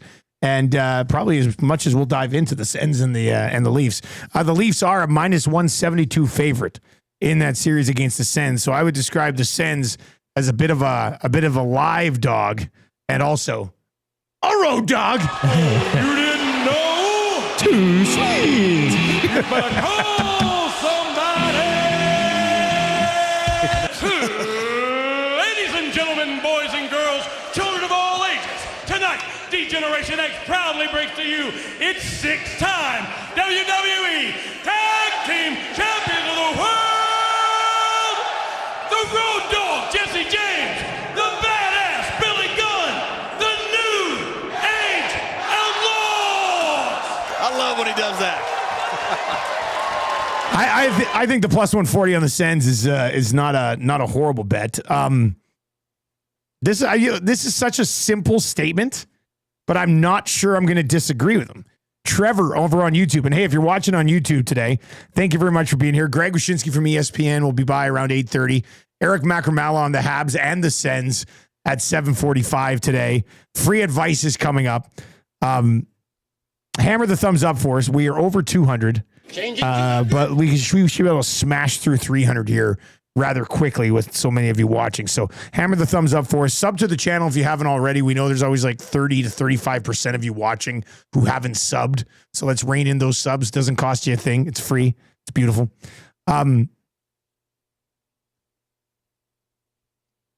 Trevor's over in the nasty chat. Battle of Ontario. I give the edge to the team that has a Tkachuk. And I know that's like, is that simplifying it too much? I think they have an edge in net too, which is big. And it's a hell of an edge though that Trevor mentions. If this series becomes a grease ball, I mean, I think you have to like having a Tkachuk on your side. Absolutely. And one that, as we pointed out, has not been to this type of arena before, right? Like this type of playoff and all that. So yeah, he'll be eager and ready to go. And pissing off like the top dog Leafs, like that's just a matchup. That's a matchup that you want to. Again, the Battle of Ontario. I think most people will be booing the Leafs, but if you see that, you'll be cheering it on. Allmark can straight up steal a game or two, right? That's if you're gonna be an underdog in the playoffs. And let's be honest, with the parity in the National Hockey League today, how many teams are really viewed as like legitimate Cinderella story type of underdogs? Ottawa is not one of them. I mean, Ottawa is better than that. But if you're going to go on, let's say, win this series against Toronto or go on a bit of a run, to have a goalie who has those types of capabilities, which, it sucks to say it in this market, but Skinner and Pickard don't necessarily have that steal you 2 games type of thing. Allmark does. And we're going to do all of our official predictions tomorrow. But I'm going to have to think long and hard about this Toronto-Ottawa series. If you pop on over to CoolBet right now, the series that are locked in, we have all of the series odds and prices on these bad boys. We'll build a EST parlay later on today on the Lock Shop when we know exactly who's going to be playing for the Oilers against San Jose tonight. The Carolina Hurricanes are -270 favorites in their series against the Devils. Colorado -132 favorites, despite Dallas. Now, this is an interesting line. I know Dallas hasn't been like great down the stretch. And what's the latest on Heiskanen? And he's not scheduled to return here for this series, is he? But Dallas has been to back-to-back conference finals and will have home ice in this series. unless I missed something. Don't they have home ice in this series? Yeah. Yeah. Colorado's a minus 132 favorite. So Dallas is an underdog at plus That 110. McKinnon bump. Yeah, McKinnon, Makar, I guess. The Oilers are minus 133 favorites. They will also be starting on the road against the Kings. So a similar number to Colorado. That hasn't moved in the last couple of days. Florida, Tampa, the Panthers, minus 125 favorites. That's a tight series as well. Toronto, Ottawa, Toronto, minus 172 favorites. Those are the second best odds we've seen behind that Carolina. They're expecting Carolina to kind of walk over the Devils. Vegas and Minnesota, Vegas minus 250. And then Winnipeg and the Blues, the Jets are minus 238 favorites on that one as well. But you can hop in here. You can bet on like the series spread. You can bet on the number of games that the series will go. You can bet on the correct result. So if you like the Jets to beat the Blues in 6, you can get it at plus 365 right now. Let's take a look at, I don't think those exact results were up for the, here's the, okay. So if you like, let's say, what do we think? Oilers in, let's just pick it. Oilers in 6. Brendan, throw up the cool bet stuff. Oilers in 6 plus 350, which are the lowest odds. So the odds makers are saying Oilers in 6 is the most likely of outcomes in this series. Oilers in 6 plus 350.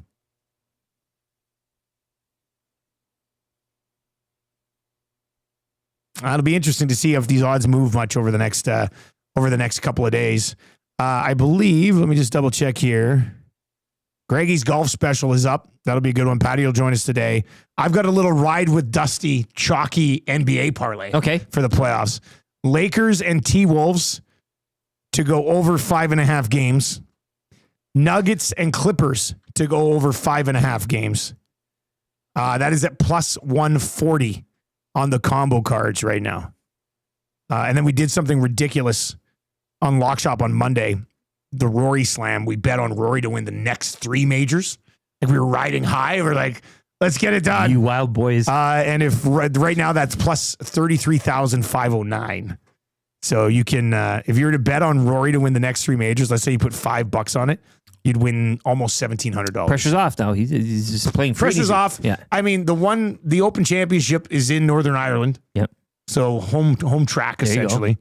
The PGA Championships at Quail Hollow, he's won there 4 times. And the U.S. Open is at Oakmont, which apparently is a big hitter's course. And Rory's a big hitter. So, I mean, long shot. But it's a shot. But you have a shot. Why not just a little sprinkle for the boys? Eh? Like that'd be for the boys. That'd be a lot of fun. All right, we've got free advice coming up for Damon Bunting. What do you need help with? Let us know. If you're watching over on YouTube today, we're almost at 250, so smash that thumbs up. I'm not going to say a 500-like show on the final day of the regular season against San Jose. But wouldn't that be something? But I mean, that would be incredible. That would be absolutely insane. We're almost halfway there. So if you're watching on YouTube today, smash that thumbs up for us. We'll dive into some more Macramalla intros on the way here as well. But what do you need help with? Free advice for Damon Bunting is on the way. Text in your scenarios, work advice, relationship advice, fantasy sports advice, whatever you need help with. 780-218-9999, 780-218-9999, and we will get to a few of those coming up next. Let's get to a sports update right now for Mitch and the crew out at Park Mazda.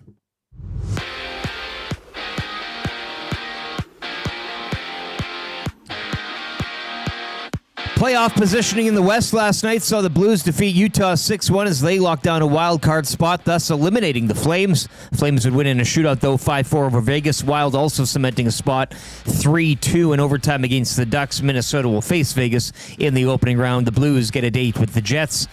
Lightning cruising past the Panthers 5-1 in a preview of that opening round matchup. and the Leafs clinching first in the Atlantic with a 4-0 shutout of the Sabres. Oilers will close out the regular season tonight in San Jose. Tom Gazzola will get you set. He'll have your GCL Diesel pregame show. Coverage beginning at 7:30 here on EST.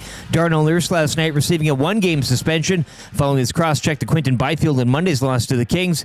He will be eligible for Game 1 of the opening round down in L.A.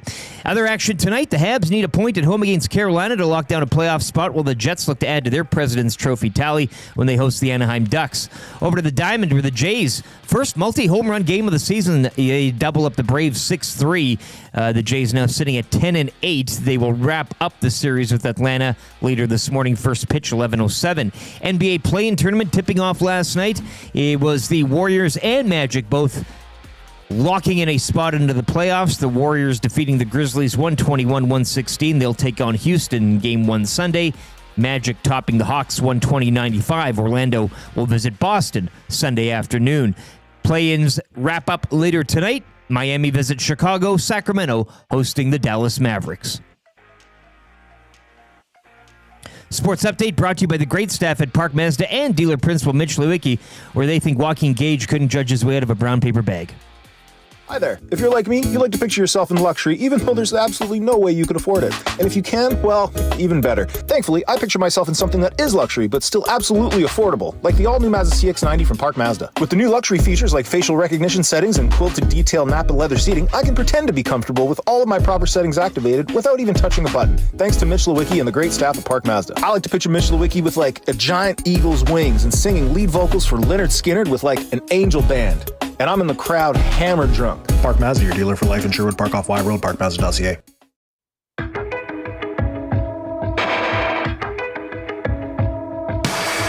I've got something under my skin, and the itch won't go away. Evan! It's my original sin, the poison that I crave. Come along for the ride, I'd make you feel better. Cut the rope that I tied, but then I broke my skin again. You got me fiending for that first high. There's a mirror in the house, but the feeling's not the same.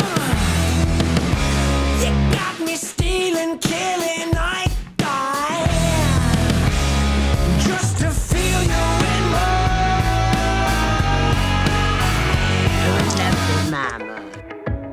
veins. Whale and the Wolf out of the closet, back on the scene. Thank you very much for being here. It's the Nielson Show, brought to you by Southport Chevrolet. If you're watching on YouTube, hammer the thumbs up for us. Macramalla is going to join us in about 10-12 minutes time. Greg Wyshynski in about an hour as we continue to get you set for the Oilers and the Los Angeles Kings. Of course, yada, yada, yada. They also play the Sharks tonight.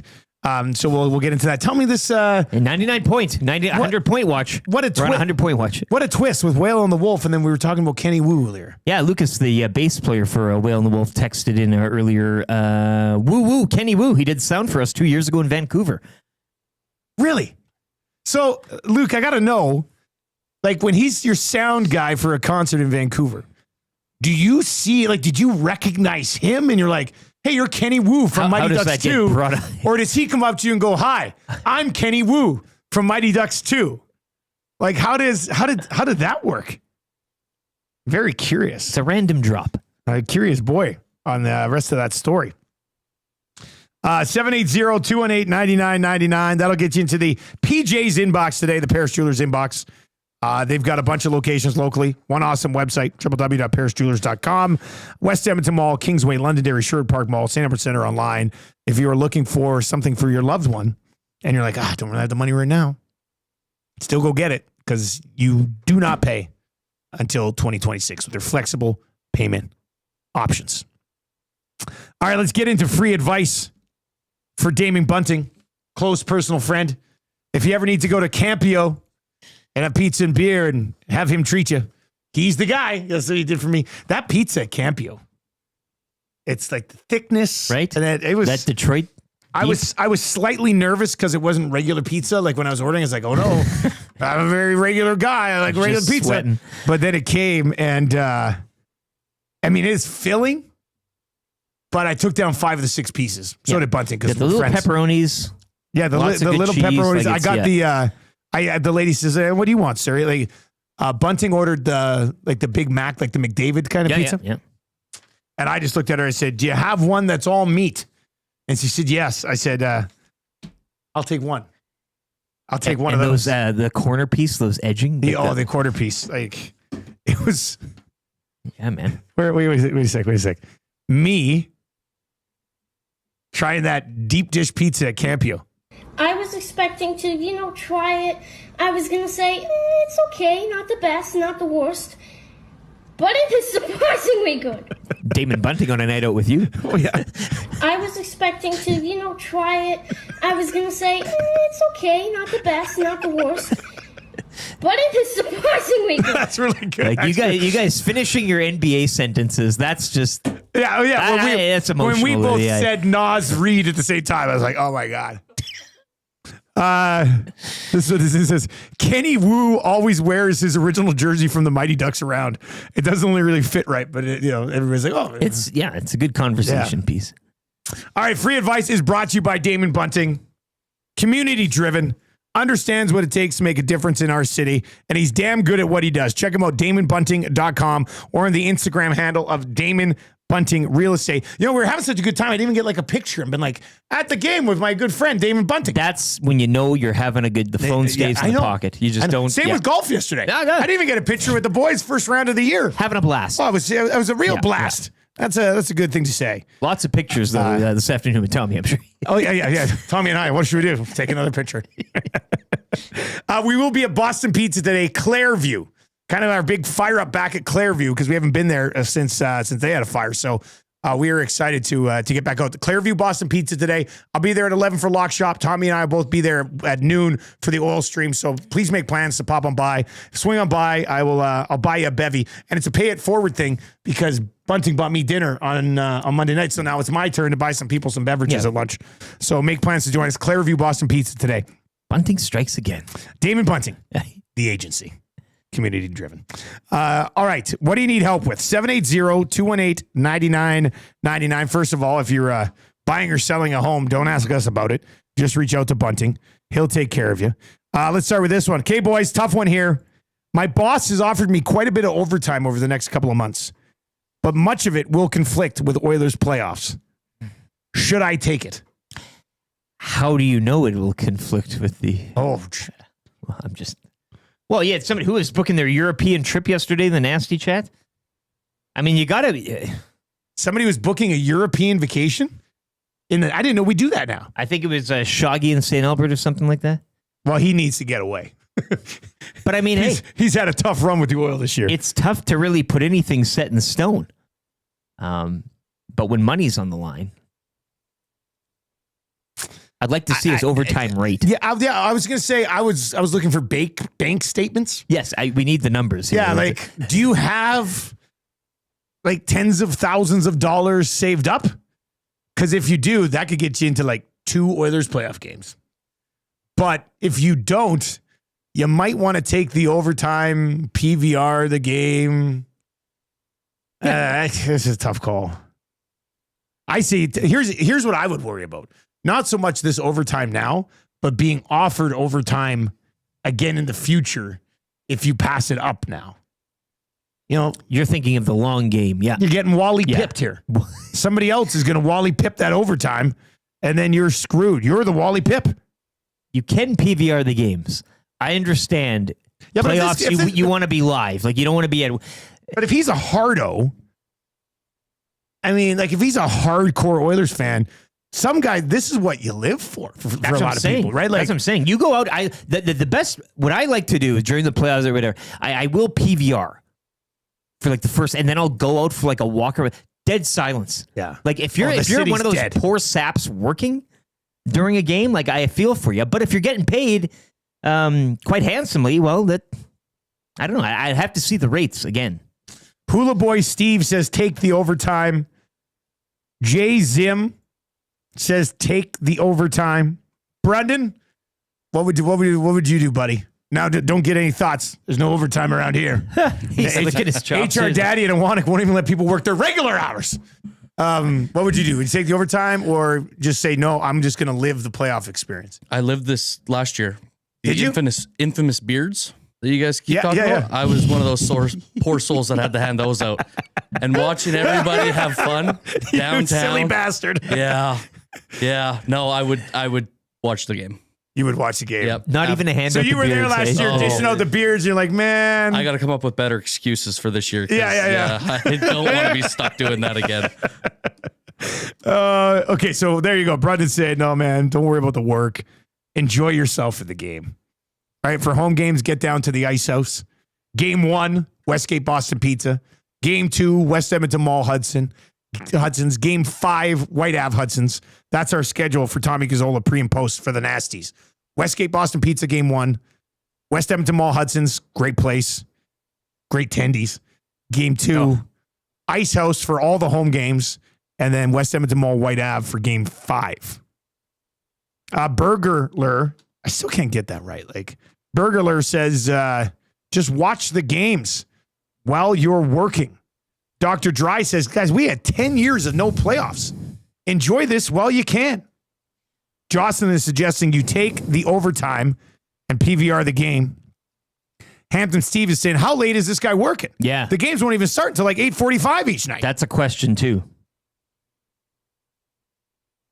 Lucas has sent in a picture with Kenny Wu. Of course he has. Have you seen it? I don't expect any less. Here's the recap on that. One of the local bands we played with went up to Ryan and was basically like, hey, remember Mighty Ducks? That's Kenny Wu. And then they got a photo with him there. Yeah. Well, Kenny Wu's got a mustache and long hair now. And a Canucks jacket on. He had some sweet mitts, Kenny Wu. Oh, sure, yeah. Silky smooth. It's funny how like a career doesn't develop for a guy like Kenny Wu in a movie. Huh? I wonder what the guy's job is too, because watching at work during the playoffs is like watching the last regular season game against San Jose, probably frowned upon in most places, even if you're not working. Hey, take the overtime tonight. But you can be forgiven for watching during work. So if you're banking overtime and getting to watch the game, I wonder what he does for work. Like most places would be like, are you a security guard at a boring place where nothing happens? Take the OT, man. Watch the game. Like get double dip here. My buddy Tanel, I guess I should watch what I'm saying. Boys, I thought I was my friend's favorite realtor. Yeah. But I think he's cheating on me with Damon Bunting. Have I fallen to number 2? What can I do to get back up to number 1? Well, I will say, Tanel. Recency bias. Yeah, my buddy Tanel, he's a realtor down in Lethbridge.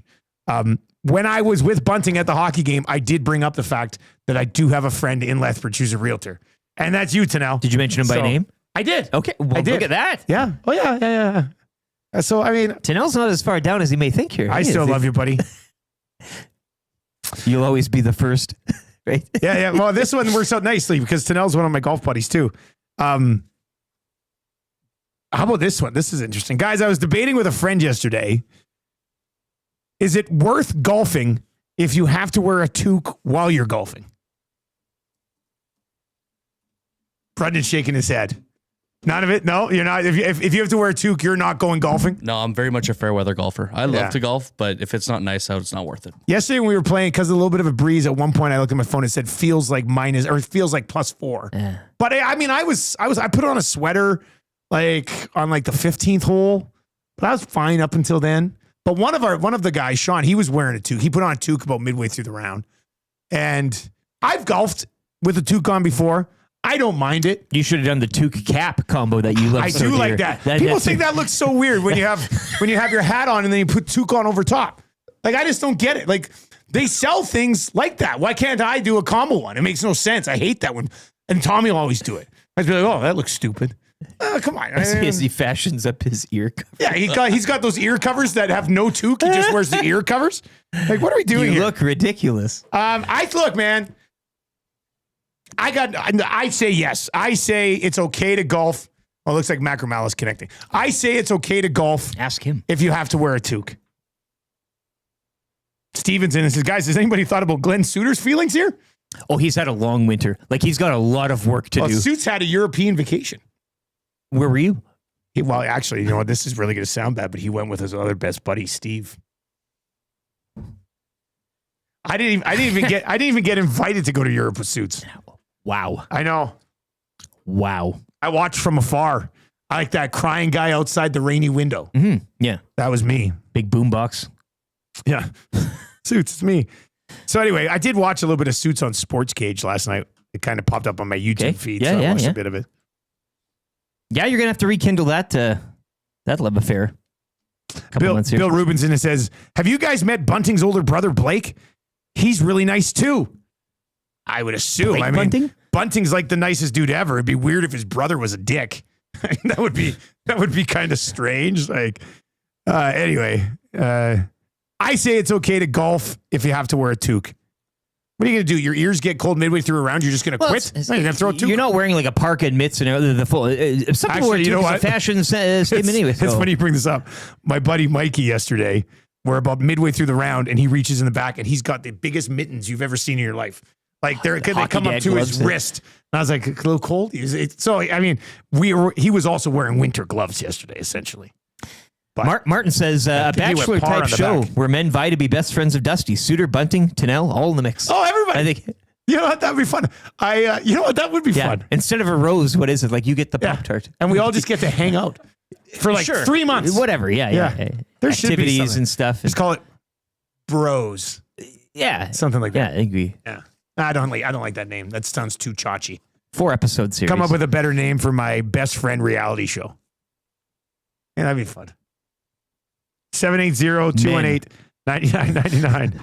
780-218-9999. Strummy says, you've got 2 realtor friends in this economy? And a lawyer.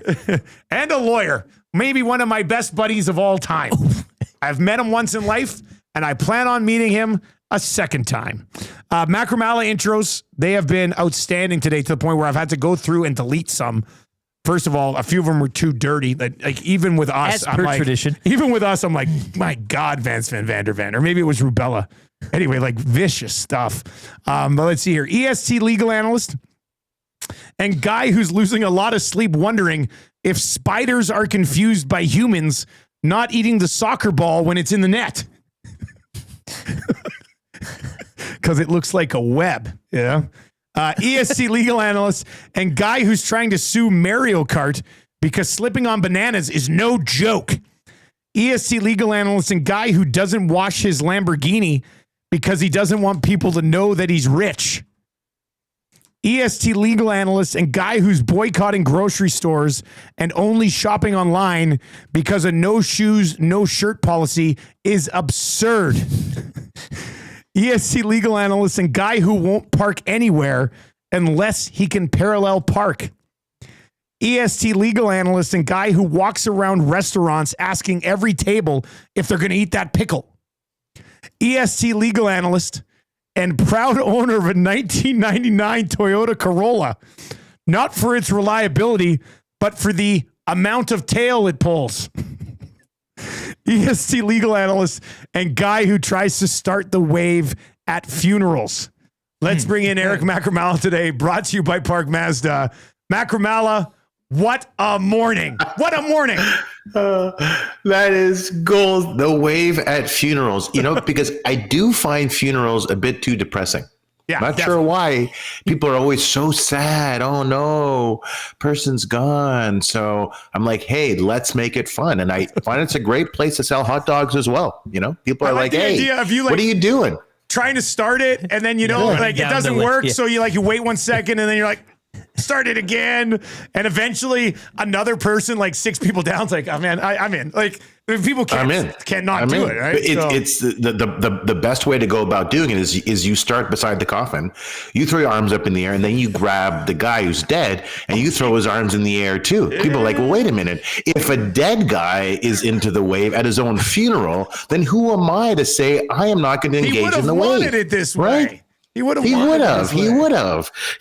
And I love the idea of walking around a restaurant, just asking people, hey, are you going to finish that? Because who am I?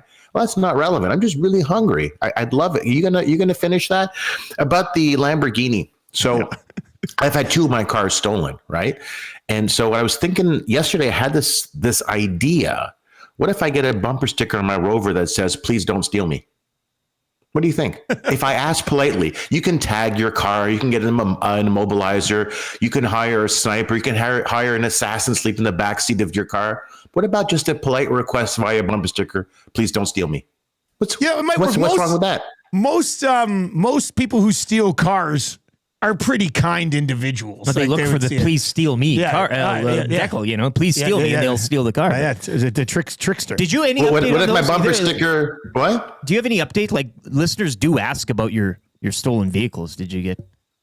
I have a third one now. I've got a third, Range Rover vehicle already. No, I've had 2 stolen. I've had this one now for, I don't know, a month. So I'm just waiting. I had it cleaned yesterday in case the thieves want to have a nice clean car, right? I put some mints on the dashboard, a blanket on the seat beside me, and some sandwiches because this car has a fridge in it in the middle console, in the armrest. There's a little fridge, right? So I put a nice tuna sandwich and some pickles. My other bumper sticker says, "Hey, don't steal this car because I'm the guy that starts the wave at funerals." Like, how can you not love that guy, right? It's like, oh my God, you invited Eric to the funeral. It's gonna be so much fun, right? Like we really miss her, but this is gonna be off the hook. It's fantastic. By the way, the texts today were insane. They were great today. They got off to a bad start with the soccer spider thing. I didn't even understand it. Like that was reaching. Whatever.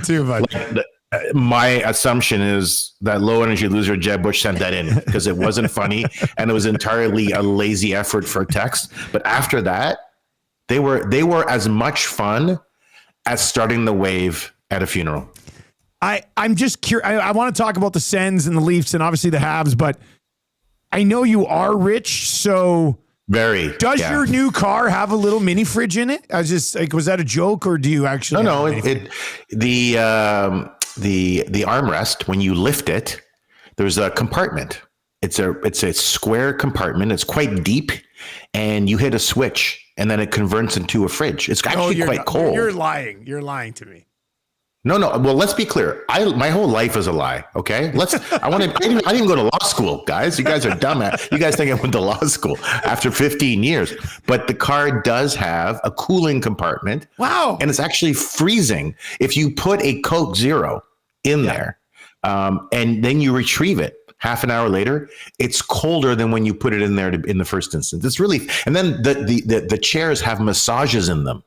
Right? Oh, man. So my eldest son, Daniel, who is 11 and who's not at all soft or spoiled, he'll sit in the front with me and we'll just do the massage on the way to practice or a game. And then he plays the game. And I'm like, son, you really weren't physically engaged.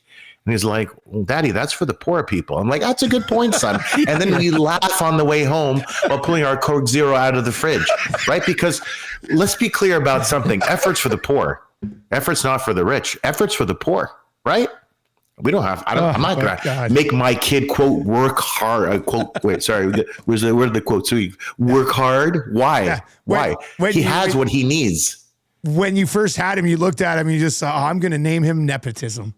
That's just going to happen. You're gonna have everything laid out for him. Speaking of Jeb Bush, that low energy loser, Daddy, I want to be governor of Florida. Come on, Daddy. Fine. All right, you are based in Ottawa. What's the buzz like for the Battle of Ontario? That's the Leafs and the Oilers in the NHL playoffs. People are excited. The mayor's put up the Sens Mile sign along a street. So people are super, super excited. One of the lawyers right beside my office around the corner has decorated the entire hallway with Ottawa Senators paraphernalia. I just have a Hab sign. It's just sad. And it's just said, waiting for the inevitable, not making the playoffs. Are you going to finish that pickle? Please don't steal my car.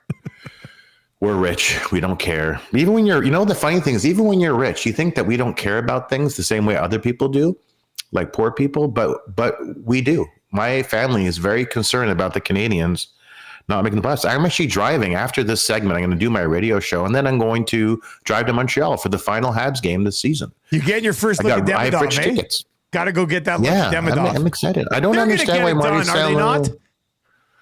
Here's the thing. I joked before Demidov. Is it Demi or Demi? I don't know. It's like Demi more, I don't Demi think more. It matters because we don't know how to speak French anyway.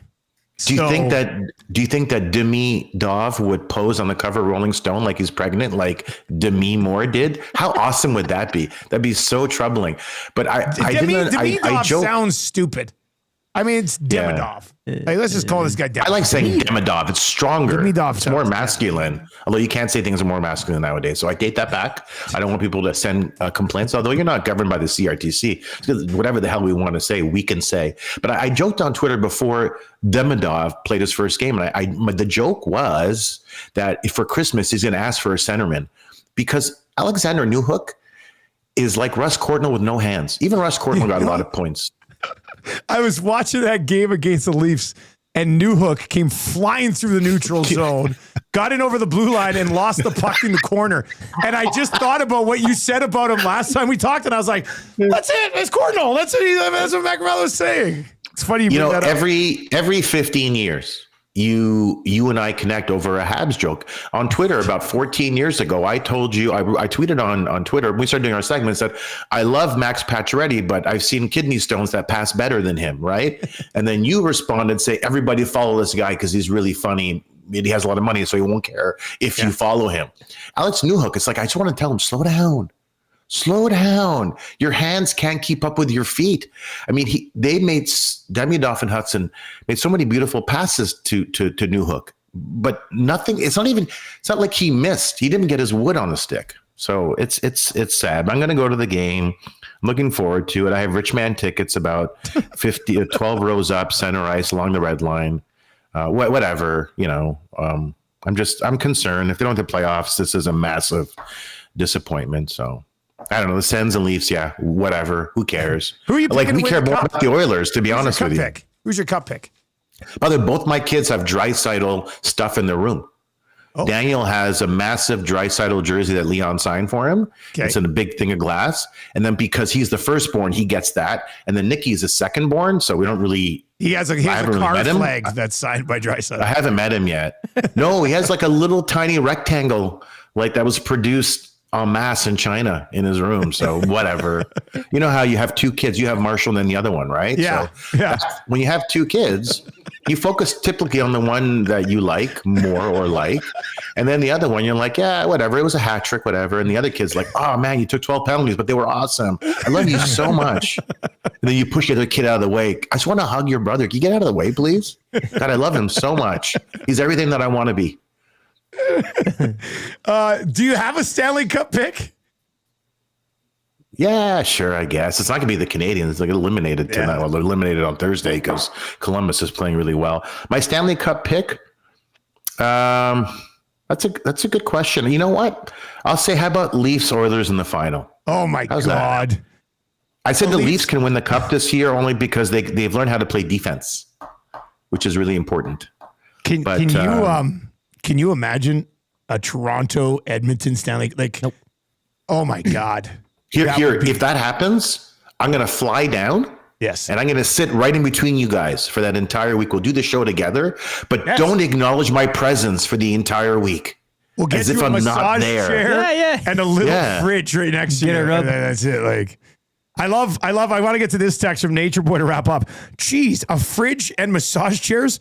No wonder these vehicles get stolen, right? Like, it's like someone said, oh, it's on the top of the list. I'm like, no, the Rovers are at the top of the list for the number of Rovers that are out there because there's only 4 in Ottawa because there's only 4 of us that can afford them. Right? Macramalla, this is why we don't ever have to pay you because you're so rich. So thank you very much. It's really amazing how you have never paid me. But I do have a Christmas card you sent me in 2015 and no hat. No, you sent me a TSN 1260 shirt, but that aged well. Yeah. And that's pretty much it. I haven't received a cap or anything, but maybe I'll come down to Calgary and we'll do the show together. Okay. See you later, buddy. I love you. I love you guys more than the Habs. There you go. That's Eric Macramalla. Oh, my cheeks are hurting. Maybe I'll come down to Calgary from all the laughs. Like just a perfect little burn right at the end. That was good. I can't wait until he's ensconced in EST gear sometime in this summer on a random see him. I'm trying CFL to think, week 6 or whatever. Trying to think what week I'm out. I think I might be out in Ottawa on week 3. So we'll hit him up in June and then he can be rolling on just decked out. Yeah. Socks, scarf, the whole bit. Mikey's in and says, nepotism? Who's inheriting the EST empire at like 15? Marshall Bokeith Nielsen. Like, Marshall already tells me, like, I don't even know if he wants to be on the air. Like, a Wannick should be worried. Like, Maddie's like, Daddy, I'm going to be CEO. I'm going to be CEO. Anytime I'm talking about business stuff or like anything to do with work at home, like I'll be talking with Tam and we'll be at like the dinner table talking and the Muzz will be over here doing something and Marshall will be sitting at the table like this. What do you think about this, Daddy? Like he just, yeah, it's going to be Born exciting. for the boardroom, hey? Like he, a huge boardroom guy, Marshall, yeah. We got to work on spelling and stuff in general. A couple of Toastmasters courses. I mean, eventually he'll get there. All right, hammer the thumbs up. We got to be at 300. We're almost at 300. So hammer the thumbs up for us. This is 100% a 400 like show, if not higher. So if you're watching on YouTube this morning and you're like, oh, why does it matter? Why does it matter if we hit a thumb up? Because it helps the algorithm push our show out to others like you so they too can enjoy the fun when it pops up on their feed. Marshall is sitting at home listening to that explanation right No, but it is. Yeah. He's quite right. He'll be ready at some point. He'll be ready. I mean, that would be, I don't know how it is. Like, does anybody work with their dad or work with their son? Like, to me, it would be a dream to be able to still be around Marshall every single day, like even when he grows up. So, and the Muzz, I mean, she's going to do her own thing. She wants to work here, she can work here, but she'll be a star somewhere. She's like, Daddy, I'm going to be a teacher and I'm going to play in the PWHL. Yeah. Like, so. Are you and Marshall going for a swim post show? You know, like you take the coup to the pool. So, I mean, this is what dreams are made of right here. Now he's only 10, just turned 10. So there's a long way to go. Time flies, man. For all I know, he becomes a bum. Well, maybe he has no motivation further down the road. Opposite ends of the, yeah. Anyway, all right. Who wants to play kind of easy trivia? 780-218-9999. Marshall's first duty as pre-CEO, as opposed to co-CEO, pre-CEO. Remove all Zach's pops from the beer fridge. Are those still in there? Or did he take them out yet? Well,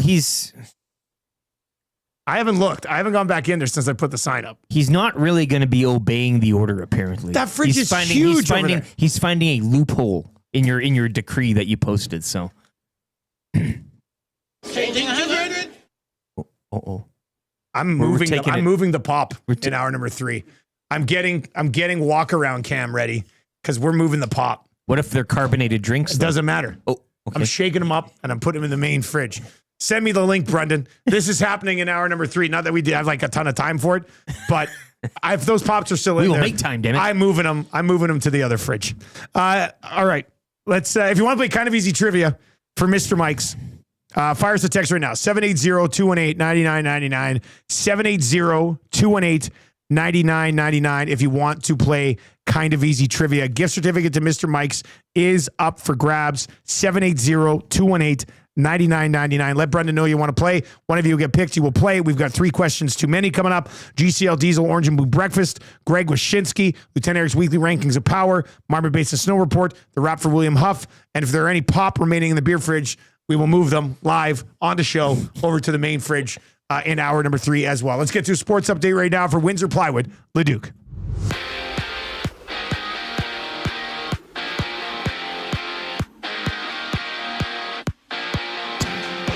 Action from the NHL last night saw the Blues seal their ticket for the postseason. They defeat Utah 6-1, eliminating the Flames, who would win in a shootout over Vegas 5-4. Wild also cementing a spot as they defeat the Ducks 3-2 in overtime.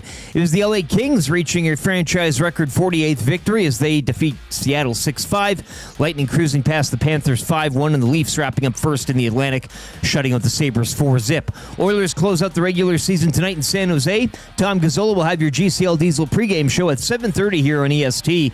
Yesterday, Darnell Nurse receiving a 1-game suspension following his cross-check to Quinton Byfield in Monday's loss to the Kings. He will be eligible for Game 1 of the opening round in LA. Other action tonight, the Habs need a point at home against Carolina to lock down a playoff spot, while the Jets look to add to their President's Trophy tally when they host the Ducks. Jays improving to 10-8 last night with a 6-3 victory over the Braves. The series will wrap up later this morning. First pitch 11:07. NBA play-in tournament kicking off last night. It was the Warriors and the Magic both advancing to the postseason. Golden State would defeat Memphis 121-116. They will face the Rockets in Game 1. That series begins Sunday. Also beginning Sunday, it'll be the Magic and the Celtics as Orlando got past Atlanta 120-95. Play-ins wrap up later tonight. The Heat visit the Bulls, and the Kings are at home to the Dallas Mavericks. Sports Update is brought to you by Windsor Plywood Leduc. Locally owned and operated, serving Leduc and the surrounding area since 93. Doors, flooring, baseboards, and of course, plywood. Go see the knowledgeable staff at Windsor Plywood Leduc.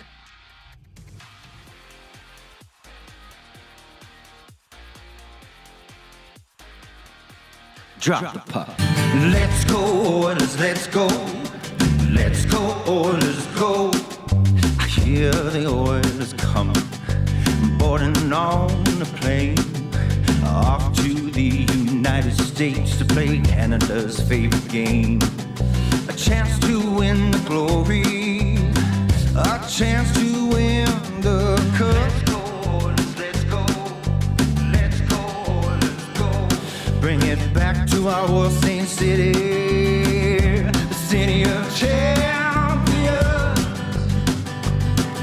Since I was just a baby, grew up an Oiler fan. Remember Gretzky in the 80s, seeing 4 rings on just one hand, chasing through the 90s and into the millennium. Let's go, let's go, let's go. Watch us shooting past kicks and Florida. I said, put those Panthers down.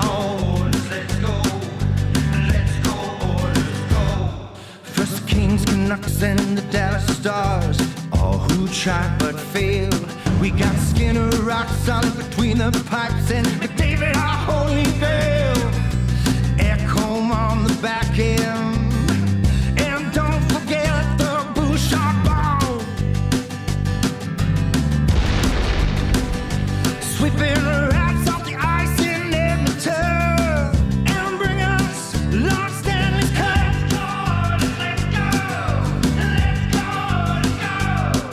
I hear the Oilers coming, boarding on a plane, off to the U.S. of A. to play Canada's favorite game. A chance to win the glory, a chance to win the cup. Let's go,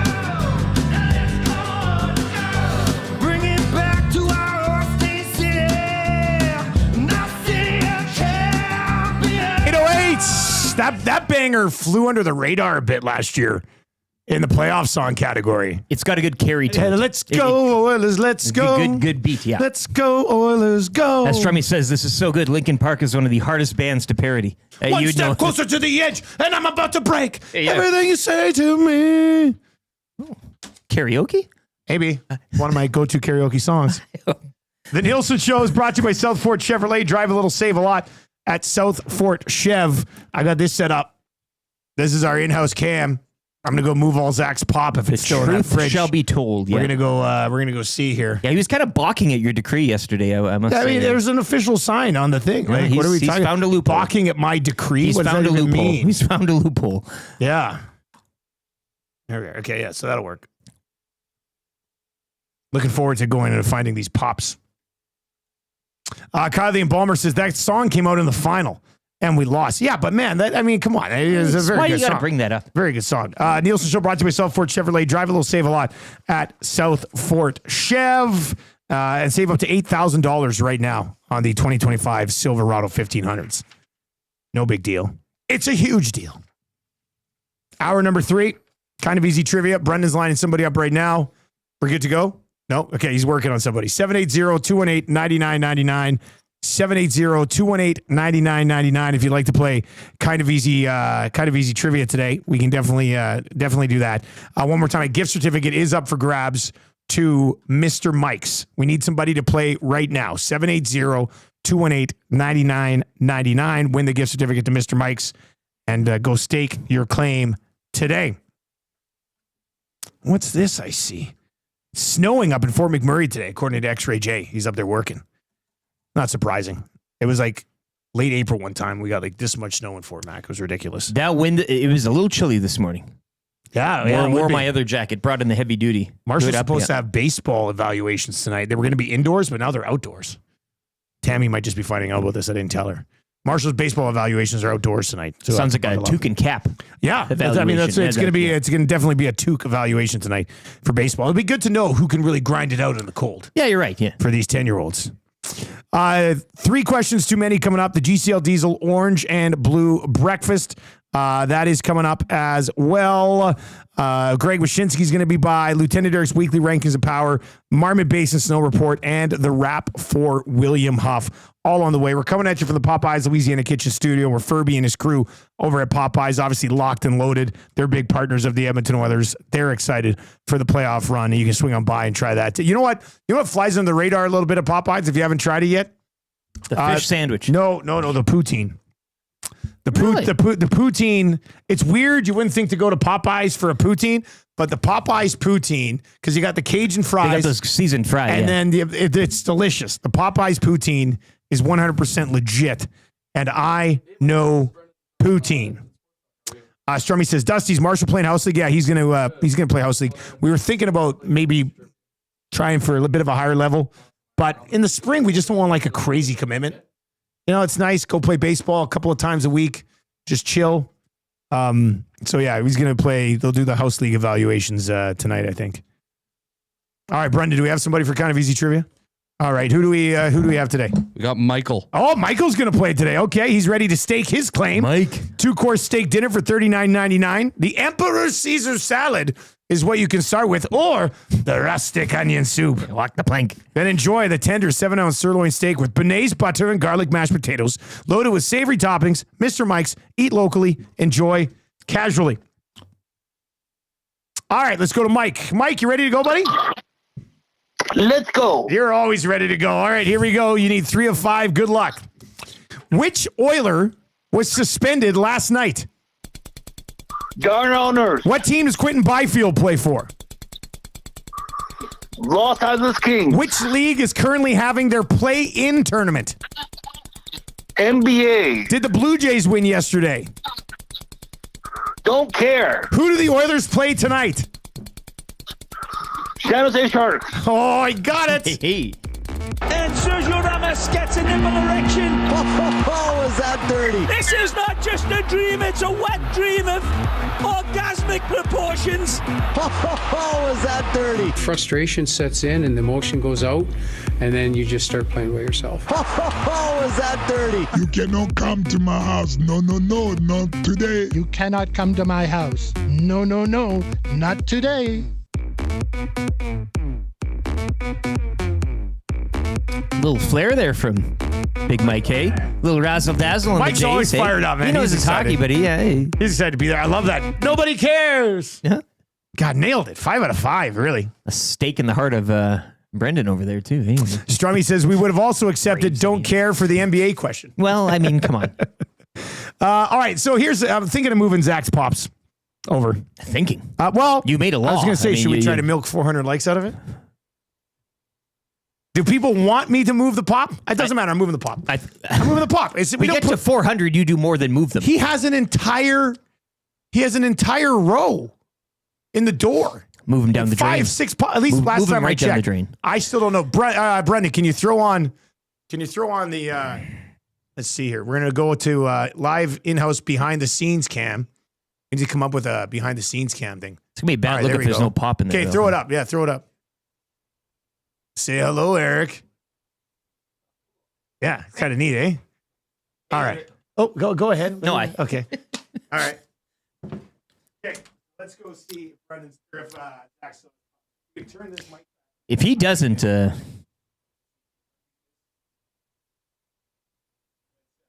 you go.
Yeah, like this is a little concerning, hey? You can kill that cat. See, there's no pop anywhere. Do you think he's playing you right now? Like he's kind of he's got you off the scent. I am off the scent right now. I got no scent. I can't find this pop. Can't smell no pop. I'm on the hunt for the pop and I can't find it. Smart move, Zacticum. Smart move. All right. We got the audio back. We're good. I can't believe there's no pop there. I thought for sure there'd be pop somewhere. No, Maybe Tango gave a like. What do you say? Guess it worked. You got the like out of me. Hey, there we go. Thanks, Tango. That's terrific. What do we have? 350. We're 50 likes away from 400. JL thinks the bookbinder drank all the pop. Wouldn't put it. No, the bookbinder wouldn't He drink just likes Zach's the pop. 2-liter. Bookbinder's very, very guy. respectable. Yeah, there's still a splash. You know what's going to be funny? He likes him in a splash. When we have right. our next staff meeting, we're going to have leftover pop from the last staff meeting. I'm not going to have to go out, which will be kind of nice. All right, let's get into 3 questions. Man, Zach's pop shortage is either low or he's hiding them somewhere. I think the game is afoot. I think you're playing checkers here with your little setup. I think he's on the chessboard. I'm confused. He's throwing you for a loop. I have to beat him up when he comes in today.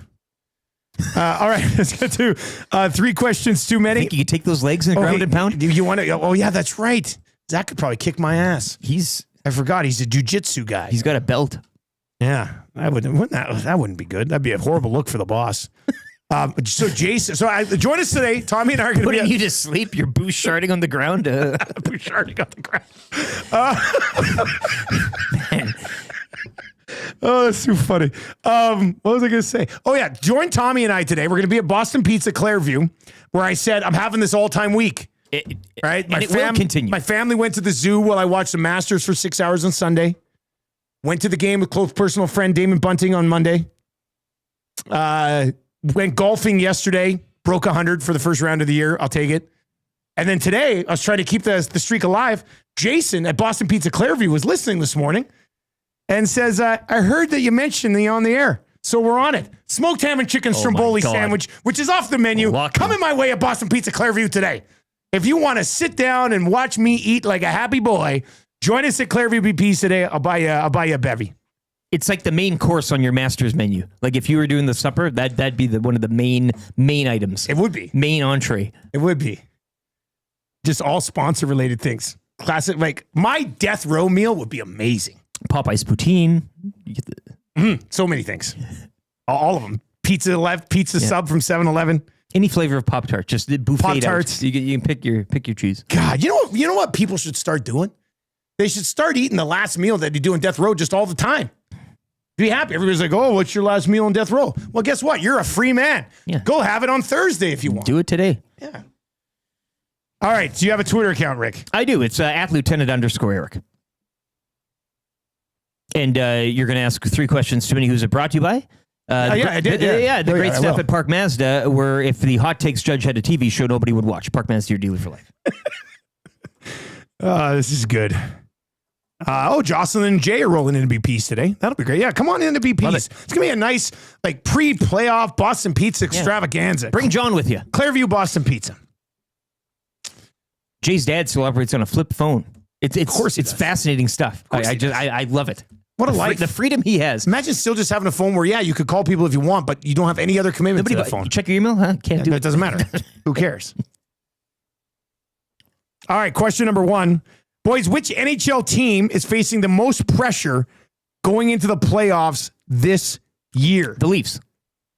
Okay, but the new coach. Top of the division. Heap. Won the top div. Of the heap. Won the div. They are the Leafs. They are the Leafs. It's a default type of question. To explore that more in depth, I guess. I don't know, the Jets. The Jets, given their postseason, kind of. Yeah, given their postseason and failures, you're a president's. You got that President's Trophy curse, right? Ooh, that's. You don't want that hanging over you. Seems like a consensus. Leafs popping up in the chat. It's the Leafs. I mean, but what about the team that made it to Game 7 of the Stanley Cup Final last year? Why not the Oilers? Oh. The Oilers have made it further. They've got closer than the Leafs. Yeah, they haven't had the season, but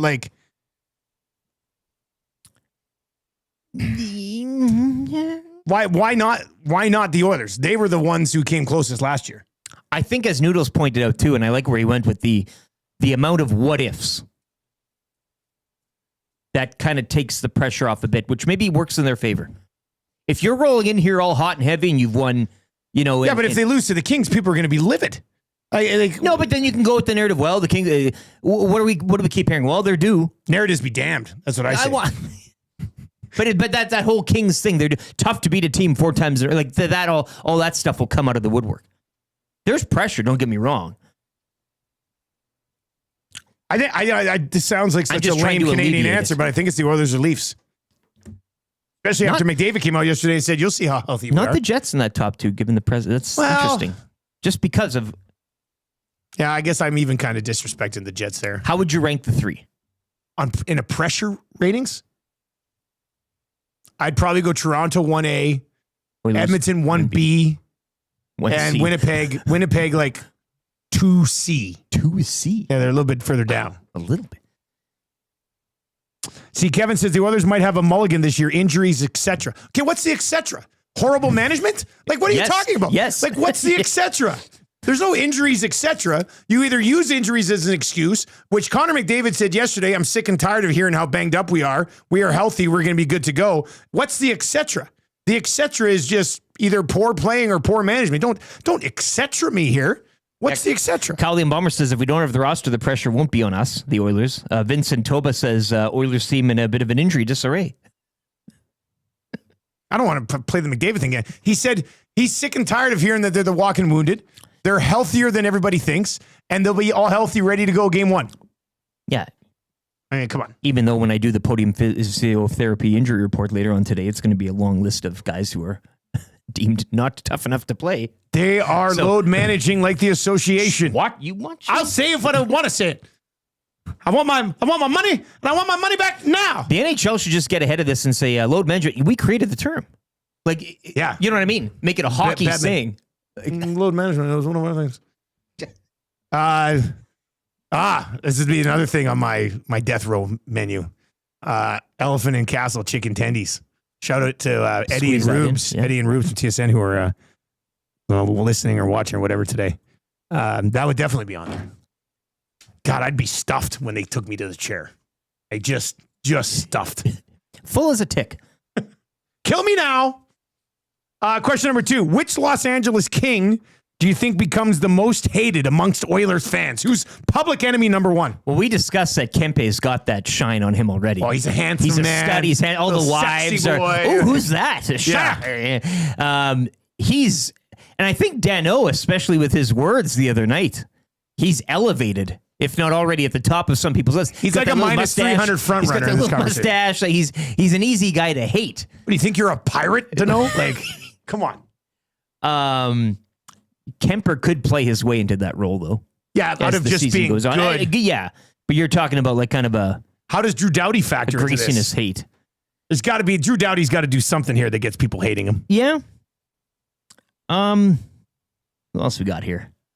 I Philip Deneau already being a little weaselly. What about old Mikey Anderson? Wow, everybody hates Mikey Anderson. Yeah. What about Fogle?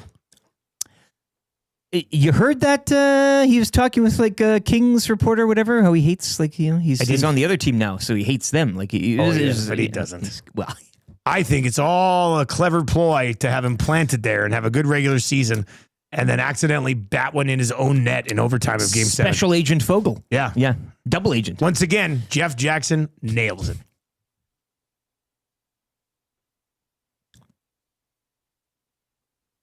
Question number 3. Okay, a couple different questions here. Let's go. Penner's Pancakes, good question. Maybe save that for another day. We're gonna go somewhere else here, but let's go with this one.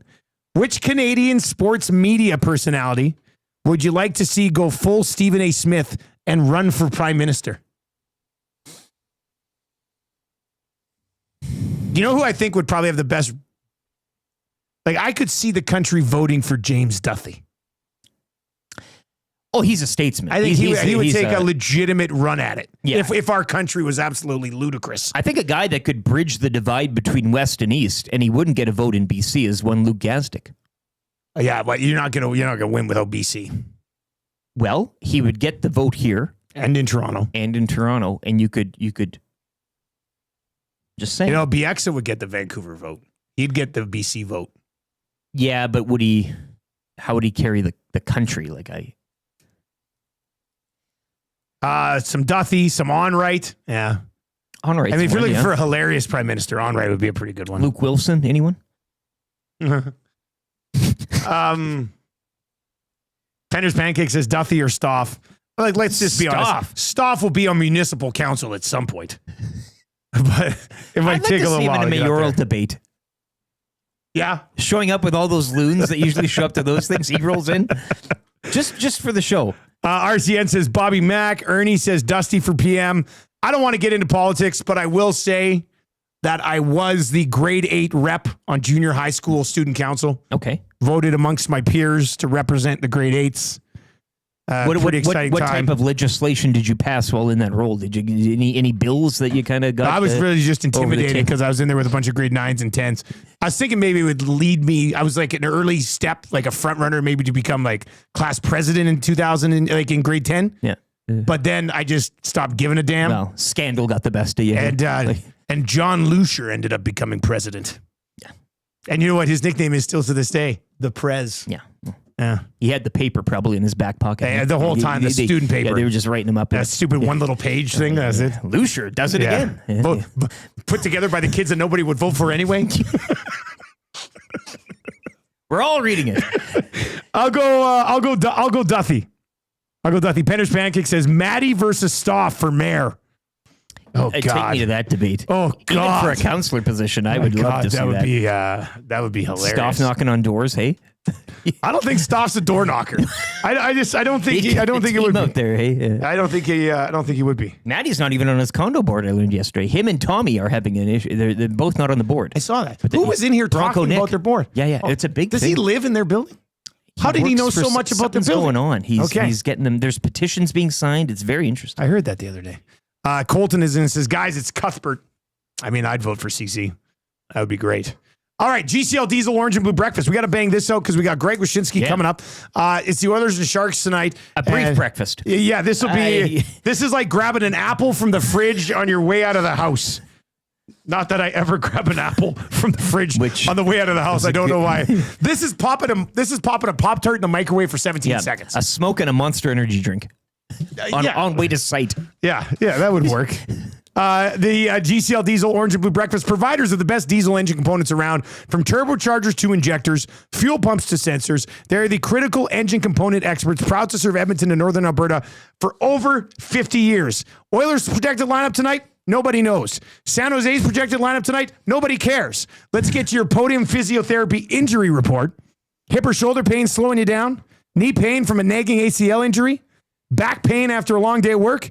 They've got you covered. Whether it's a sports injury, post-op recovery, or the wear and tear of everyday life, the expert team is here to get you back on track at Podium Physiotherapy.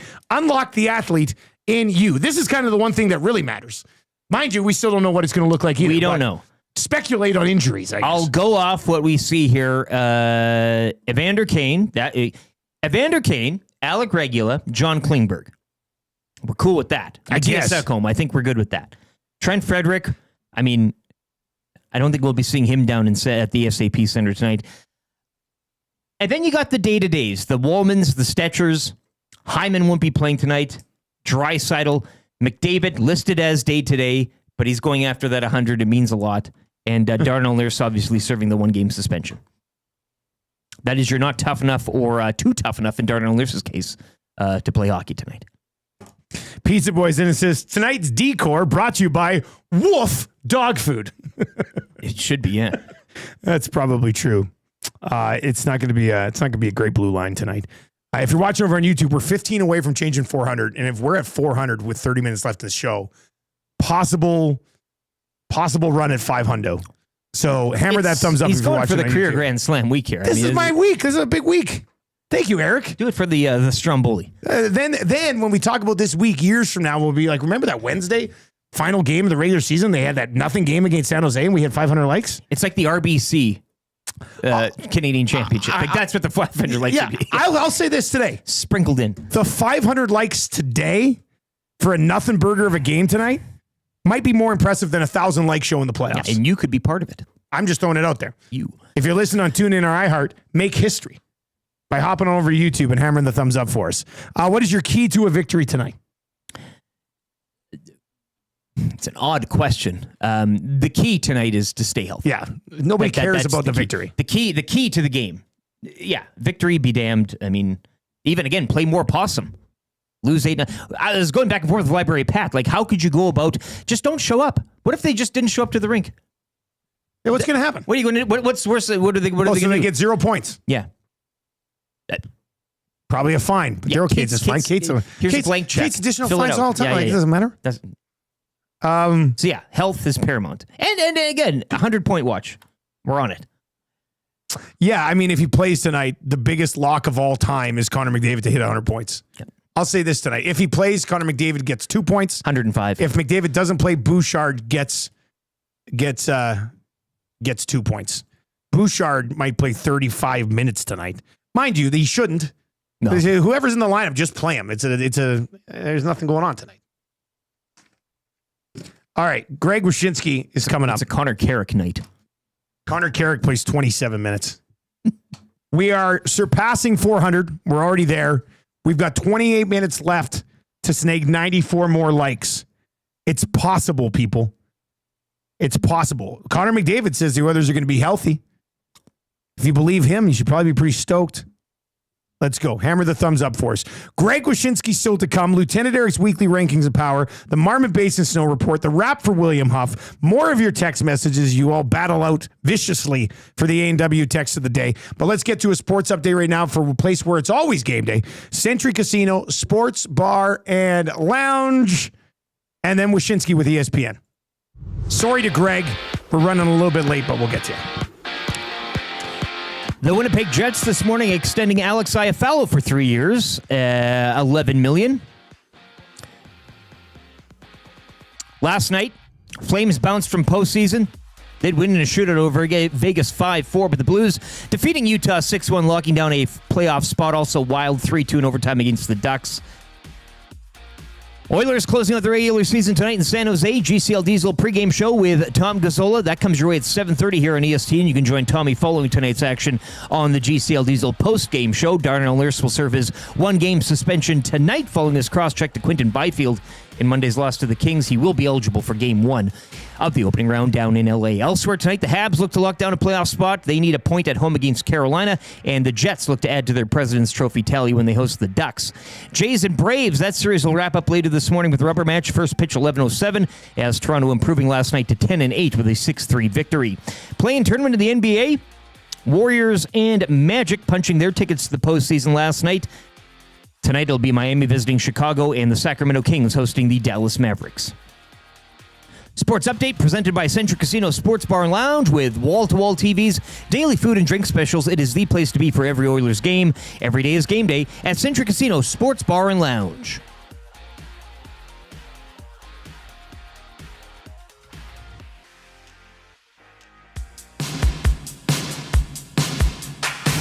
Very impressive. Taking a few years to put all this together.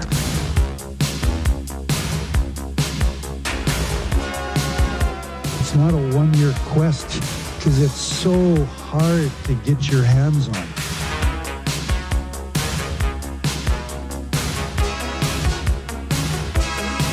At this stage of my life, I don't invest in green bananas.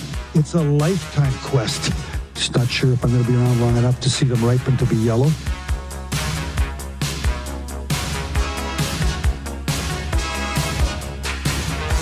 You can't party enough when you win that thing. It's a party machine. Party machine. That's why it's the Stanley Cup.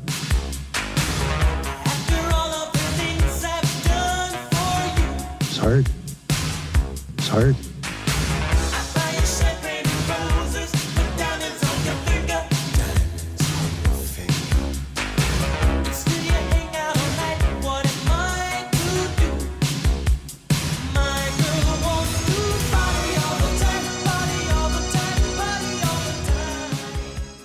So there you go. A little party all the time remix. You can text us anytime. 780-218-9999. 780-218-9999. The hangout coming up at 9 o'clock. I'm assuming Belzy's in today. It's a Wednesday. I think Belzy's probably in with Maddie and Tommy. And then Tommy will be coming out to join me at the Clareview Boston Pizza. That should be fun today. You can join us there. We'll be doing a live oil stream. Lock Shop will be live too. If you want to come down and sit right next to me and hammer out a bunch of bets on Cool Bet, what we do the Lock Shop. Sure. Why not? Lieutenant Air's weekly rankings and power still to come. Marmot Basin still report the wrap for William Huff. NHL playoffs almost locked in. Montreal trying to hang on to that final spot in the East. Greg Wyshynski joins us to set up the postseason right now from ESPN. Let's bring in Greg this morning. Mr. Wyshynski, happy final day of Oilers regular season, I guess I'll say. How are you doing? I'm good, man. I gotta lie. I was up late last night doing the Lapsed Fans Guide to WrestleMania for ESPN.com. Of course you were.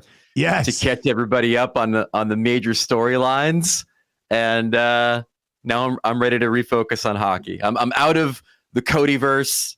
I'm out of Tiffany Stratton and Charlotte Flair having real life heat.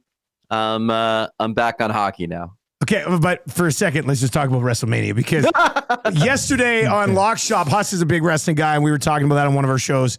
And somebody had texted in. I don't know if it was our show or a different show at the station this week. Texted in and was like, it doesn't seem like the hype train has been building for the last couple of weeks, like in the general sort of media sense with Cena and Rhodes. I don't know if it has been. Now, they were over in Europe for a while, were they not, kind of over the last little while? So yeah. Is this like coming out of what happened with The Rock and the heel turn? I mean, maybe I thought as a hardcore wrestling guy, there'd be a little bit more buzz. I'd be a little bit more excited. But what can you tell us about this? Like, is it as hyped up as we thought it was going to be? I think part of the problem is one, like both The Rock and John Cena are kind of part-timers, and so is Roman Reigns now. So you don't have the week-to-week of it. You have Cody coming out and talking, but you don't have like the actual, mano-a-mano thing happening every week on like Raw or whatever. And then the other thing is that none of it makes sense. So I think people are kind of like, I'm excited to see a heel John Cena wrestle Cody. But at one point, The Rock wanted to steal Cody's soul, like, Shang Tsung from Mortal Kombat. And then the next week, John Cena is telling all the fans they're awful and they're abusive to him. No one knows what the hell happened to get us here, which I think feeds into maybe some apathy about how we're here. But the other thing about it too, boys, that like it's WrestleMania. Like it's not something you need to build to or hype up. It's become its own Super Bowl-esque industry. It's in Las Vegas. It's now like WrestleMania week. They have events surrounding the entire thing from today until Monday when there's Raw in Vegas. So like I don't think they're too worried about the normies not really talking about WrestleMania leading up to it. Greg Wyshynski with us. We'll flip on over. The Oilers wrap up their season tonight with what time's that puck going to drop? Like 8:43 our time against the Sharks in a meaningless game. Darnell Nurse is suspended for this game. Is it the least relevant suspension in the history of NHL suspensions? I think it was the most predictable suspension in the history of NHL suspensions. I know that like Darren Drager is floating he might get fined. He wasn't gonna be just fined. I mean, the guy does have some suspension history. It was a stick to the head, although the NHL was adamant in their ruling talking about the force of the stick. As I noted last night when I wrote about it, there was some precedent for this. Andrew Mangiapane back in 2023 did a similar thing to Jared McCann. It wasn't like a 1-for-1. It wasn't in the crease after like a scrum or anything, but he only got one game for that. And so, the idea that Nurse didn't like go like over his head and crush the guy. And I guess the NHL didn't necessarily buy the LA Kings injury obfuscation of Quinton Byfield last night against Seattle. So one game makes sense. And look, I mean, I've covered player safety for a long time. They'll never admit this, and maybe it's just conspiratorial to say this, but taking him out for a playoff game for a team that's already going to be down Matthias Ekholm, I have to imagine maybe that's on somebody's mind at the NHL. Sitting there factoring in a little bit. All right, so the Oilers get the Kings for the fourth year in a row.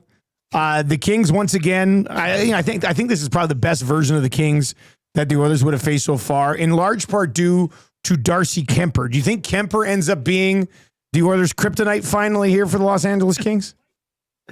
No, like I guess I'm the outlier here because I do think that the Kings are going to be favored in the series. I do think that the majority of pundits are going to pick the Kings because of the Ekholm injury, because of Edmonton trying to beat the same team 4 times, because of some of the other injuries that the Oilers have been dealing with in the weeks leading up to the playoffs. Like, I'm sure that there's going to be a lot of people being like, it's the Kings' time, to which I would offer 2 rebuttals. Connor and Leon, those are my rebuttals. I have seen those boys carry worse versions of this Oilers team through at least a round in the playoffs. I know that both have been dealing with whatever this season, and Leon lately. I know that Connor overall, even though, like you said, he's about to hit 100 points, has not been necessarily himself all season offensively. But you put those boys in a 7-game playoff series against a Kings team that does not blow me away offensively. I know the Oilers have been extremely inconsistent defensively, and I know that I'm really putting my money down on goaltending that I can't necessarily trust game to game. But the Connor and Leon of it all tells me they'll at least get through this round and then probably be sent packing by the Golden Knights.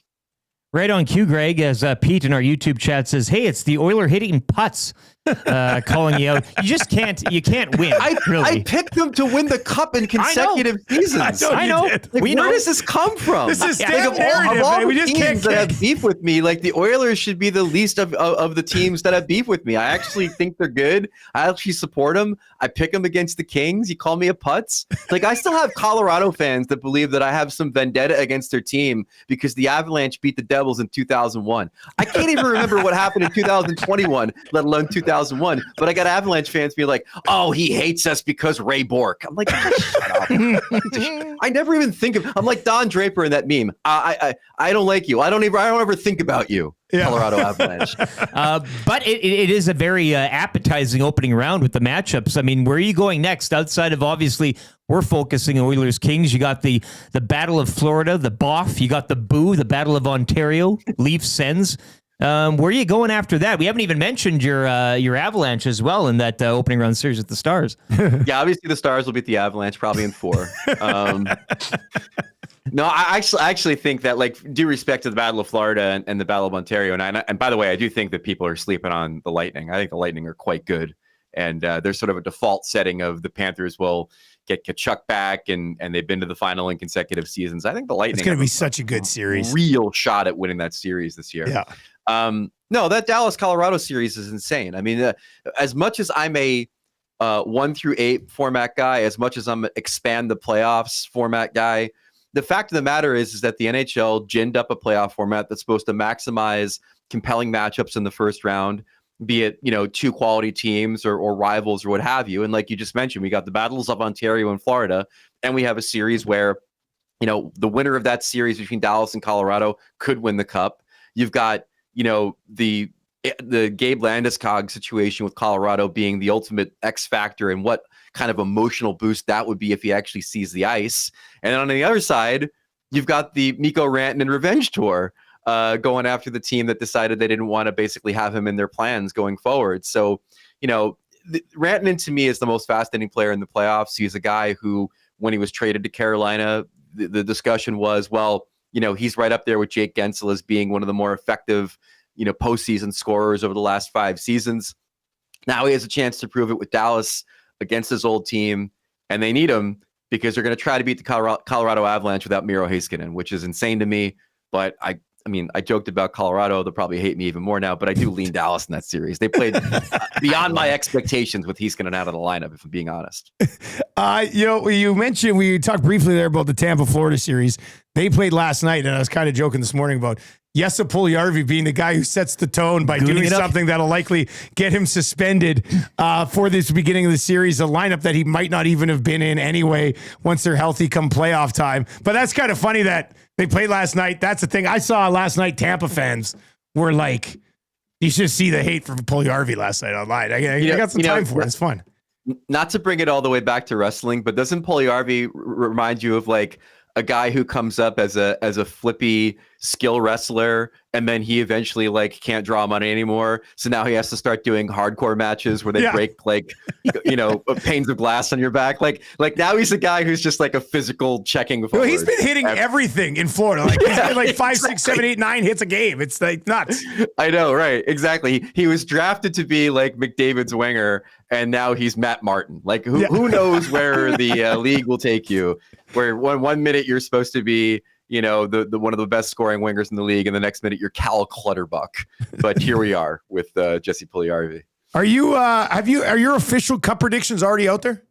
No, I think. When are you guys doing It's funny those? you should say that, because I don't think we've even gotten the email from the editors yet. I think they're waiting to see what happens tonight with Montreal. Just so they don't have Because to a lot of people resend it. are going to pick the Habs, right? Well, So I actually think it's the other way. I think if the Blue Jackets somehow qualify, you're going to have a torrent of people picking them over the Capitals in the first round, just because of the momentum thing and the the amazing story of it all. But no, I haven't made my full cup picks. But my pick before the season was Dallas, and I don't waver from that. If my team is still alive in the playoffs when the playoffs start, I got to ride that horse. I don't know if I think my original pick was them over Florida, but I'm not convinced that Florida is going to get past the Lightning. I got to really kind of drill down and look at that. And it's going to be hard because they haven't had Tkachuk since Four Nations. So we don't really know what they look like. But that Lightning team, man, when they crank it up, they've been the third best 5-on-5 team offensively since Four Nations. Like they've really found a stride. And don't look now, but like, Connor Hellebuck's not going to be a unanimous Vezina winner. Like there's Vasilevsky's going to get his fair share of votes. Well, and Kucherov's winning the quietest Art Ross of all time. Yeah, So, I do think Kucherov's going to get into the top 3 in the heart. When we did Awards Watch this past week, I saw Leon 40%.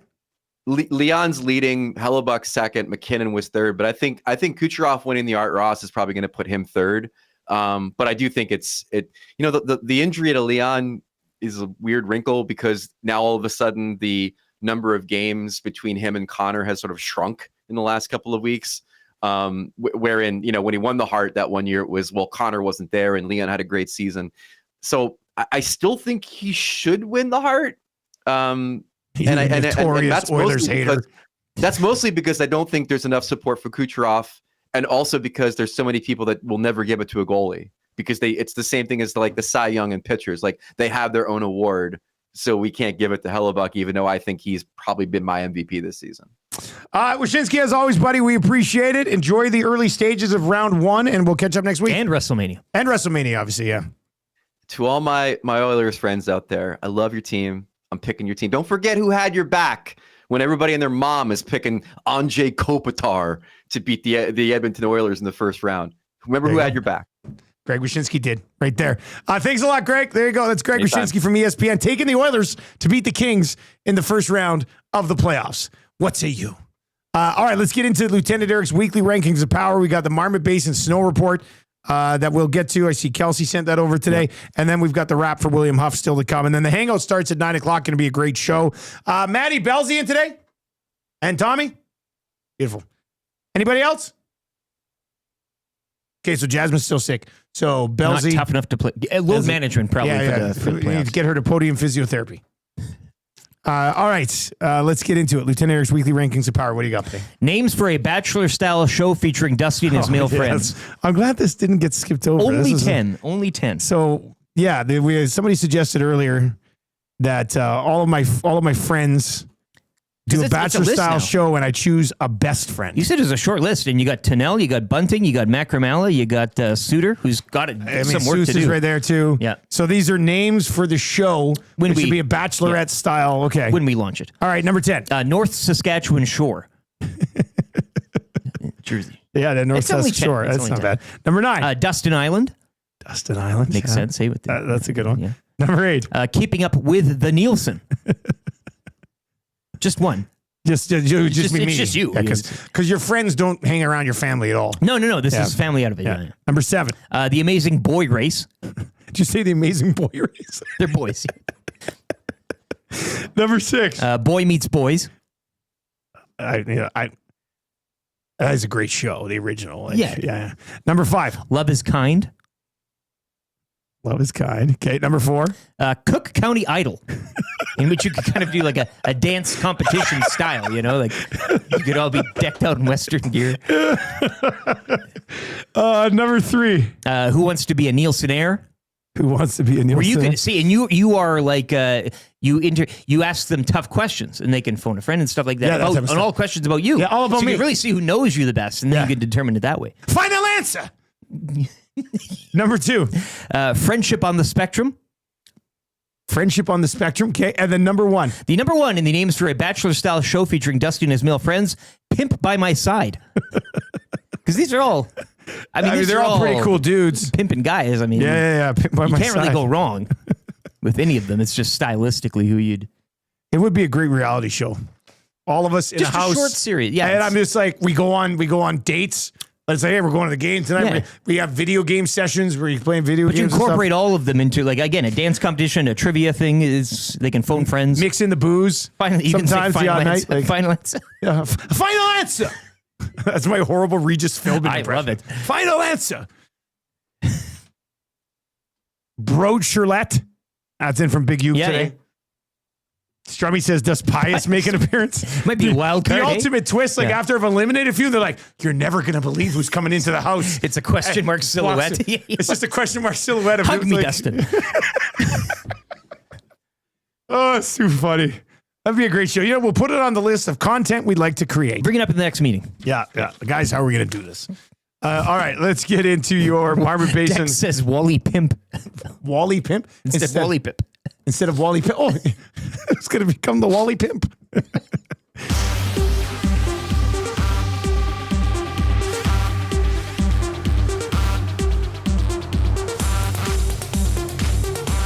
The bookbinder of Alberta. So stoked. Like, winter's here. I'm stoked. You stoked? I'm stoked. Just so stoked. Yes. I mean, it came down last night, what, a good 5 inches? Last night, I think so. Something like that, and a couple feet the day before. You've got a 5-foot base with 5 inches of freshie on top. Marmot Basin Snow Report. Small trace of snow overnight, 16 centimeters in the last 6 days. 110 centimeter base right now, 324 for the season. All chairs are spinning today. 21 runs groomed overnight. It's -7 at Mid-Mountain right now. A high of -6 for today. Sunny skies in the forecast today, the Bluebirds. They've got flurries in the forecast this weekend with a good amount of accumulation. Wow. Currently calling for 20 centimeters of snow from Saturday to Monday. A skiing Easter weekend for families. Join us for the Corona free ride this weekend as well. DJs at Mid-Mountain, barbecue, food, drink specials, acoustic music at the Lower Chalet, and a Marmot pop-up shop as well.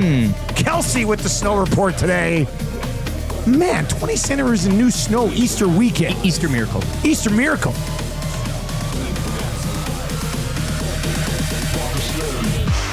Makes my day.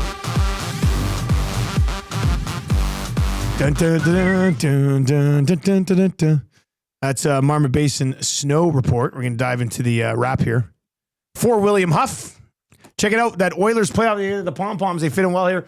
You got the stickers, you got the banner, you got the decal.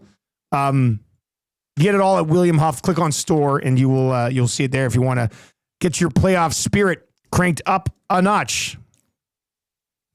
Who's going to be the Wally Pimp? Oh, sorry. You're this week's Wally Pimp. You know, it's funny. I'm just looking over in the chat. So, where is it here? I get distracted, but I just wanted to get to this. Somebody in the chat was saying, you know, LA is clearly better than they were last year. Let me just throw this out there for you. The Oilers have beat the Kings 3 years in a row. Correct. Okay. They beat the Kings in 21-22. The Kings had 99 points. They beat the Kings in 22-23. The Kings had 104 points, which is better than the team the Kings have this year. And they beat the Kings last year. The Kings had 99 points. The Kings this year have 101 points. Like this, the Kings were a good team the last 3 years. 105. They have 105? Yeah. They tied a franchise record. Hockey Reference is obviously not updated. 48 wins. Okay, well, this is two wins short. But still. Your theory they have 48 wins right now. One more than the Oilers. Okay, yeah, but regulation. But like 2 years ago, they had 47. Yeah. And the Oilers, like the Kings aren't this immovable object that many people. And you know what? Darcy Kuemper's better than they've had the last few years. But if Darcy Kuemper is that much better between the pipes, and the team's only 2 or 3 wins better than they've been, how good is the rest of that group?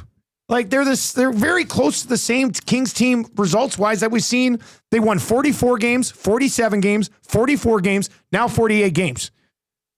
I mean, a difference of 4 games over the 4 times they played the Oilers. Like, this is not a team that's gone out and put up 120 points. This is the Kings, but with Kuemper. Anyway, what did we learn on the show today? Iafallo. 3-year extension in Winnipeg. That was kind of the news. Good ticket for him, hey? What, over $3 million a year? 11, yeah, around AAV 3 something or other, but 11 mil, 3 years for Iafallo in Winnipeg. That's interesting. We also learned that the Calgary Flames are on the verge of tying an NHL record. If they win their final game of the year, they move into a tie for most points ever by a non-playoff team. So congratulations. Shout out Calgary for finding a way to make You can that do work. it. Yeah, that's exactly. Maybe we'll play the anthem tomorrow. I'm going to try to take sound of the day. We'll take a quick peek for it right now. Maybe we get our sound of the day in honor of them trying to track down the an NHL record here. Here we are. Just give me a sec. This will be your sound of the day today.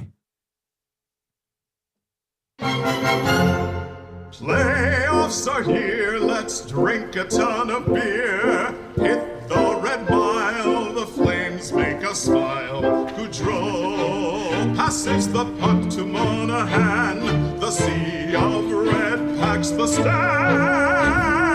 The Flames have all the luck. The Oilers suck. The Flames will win the cup. Oh, look at LeBron! Not with the right.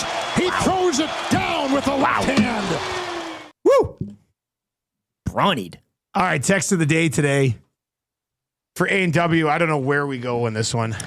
This is this is not be like, this is a tough call today. Text of the day for A&W.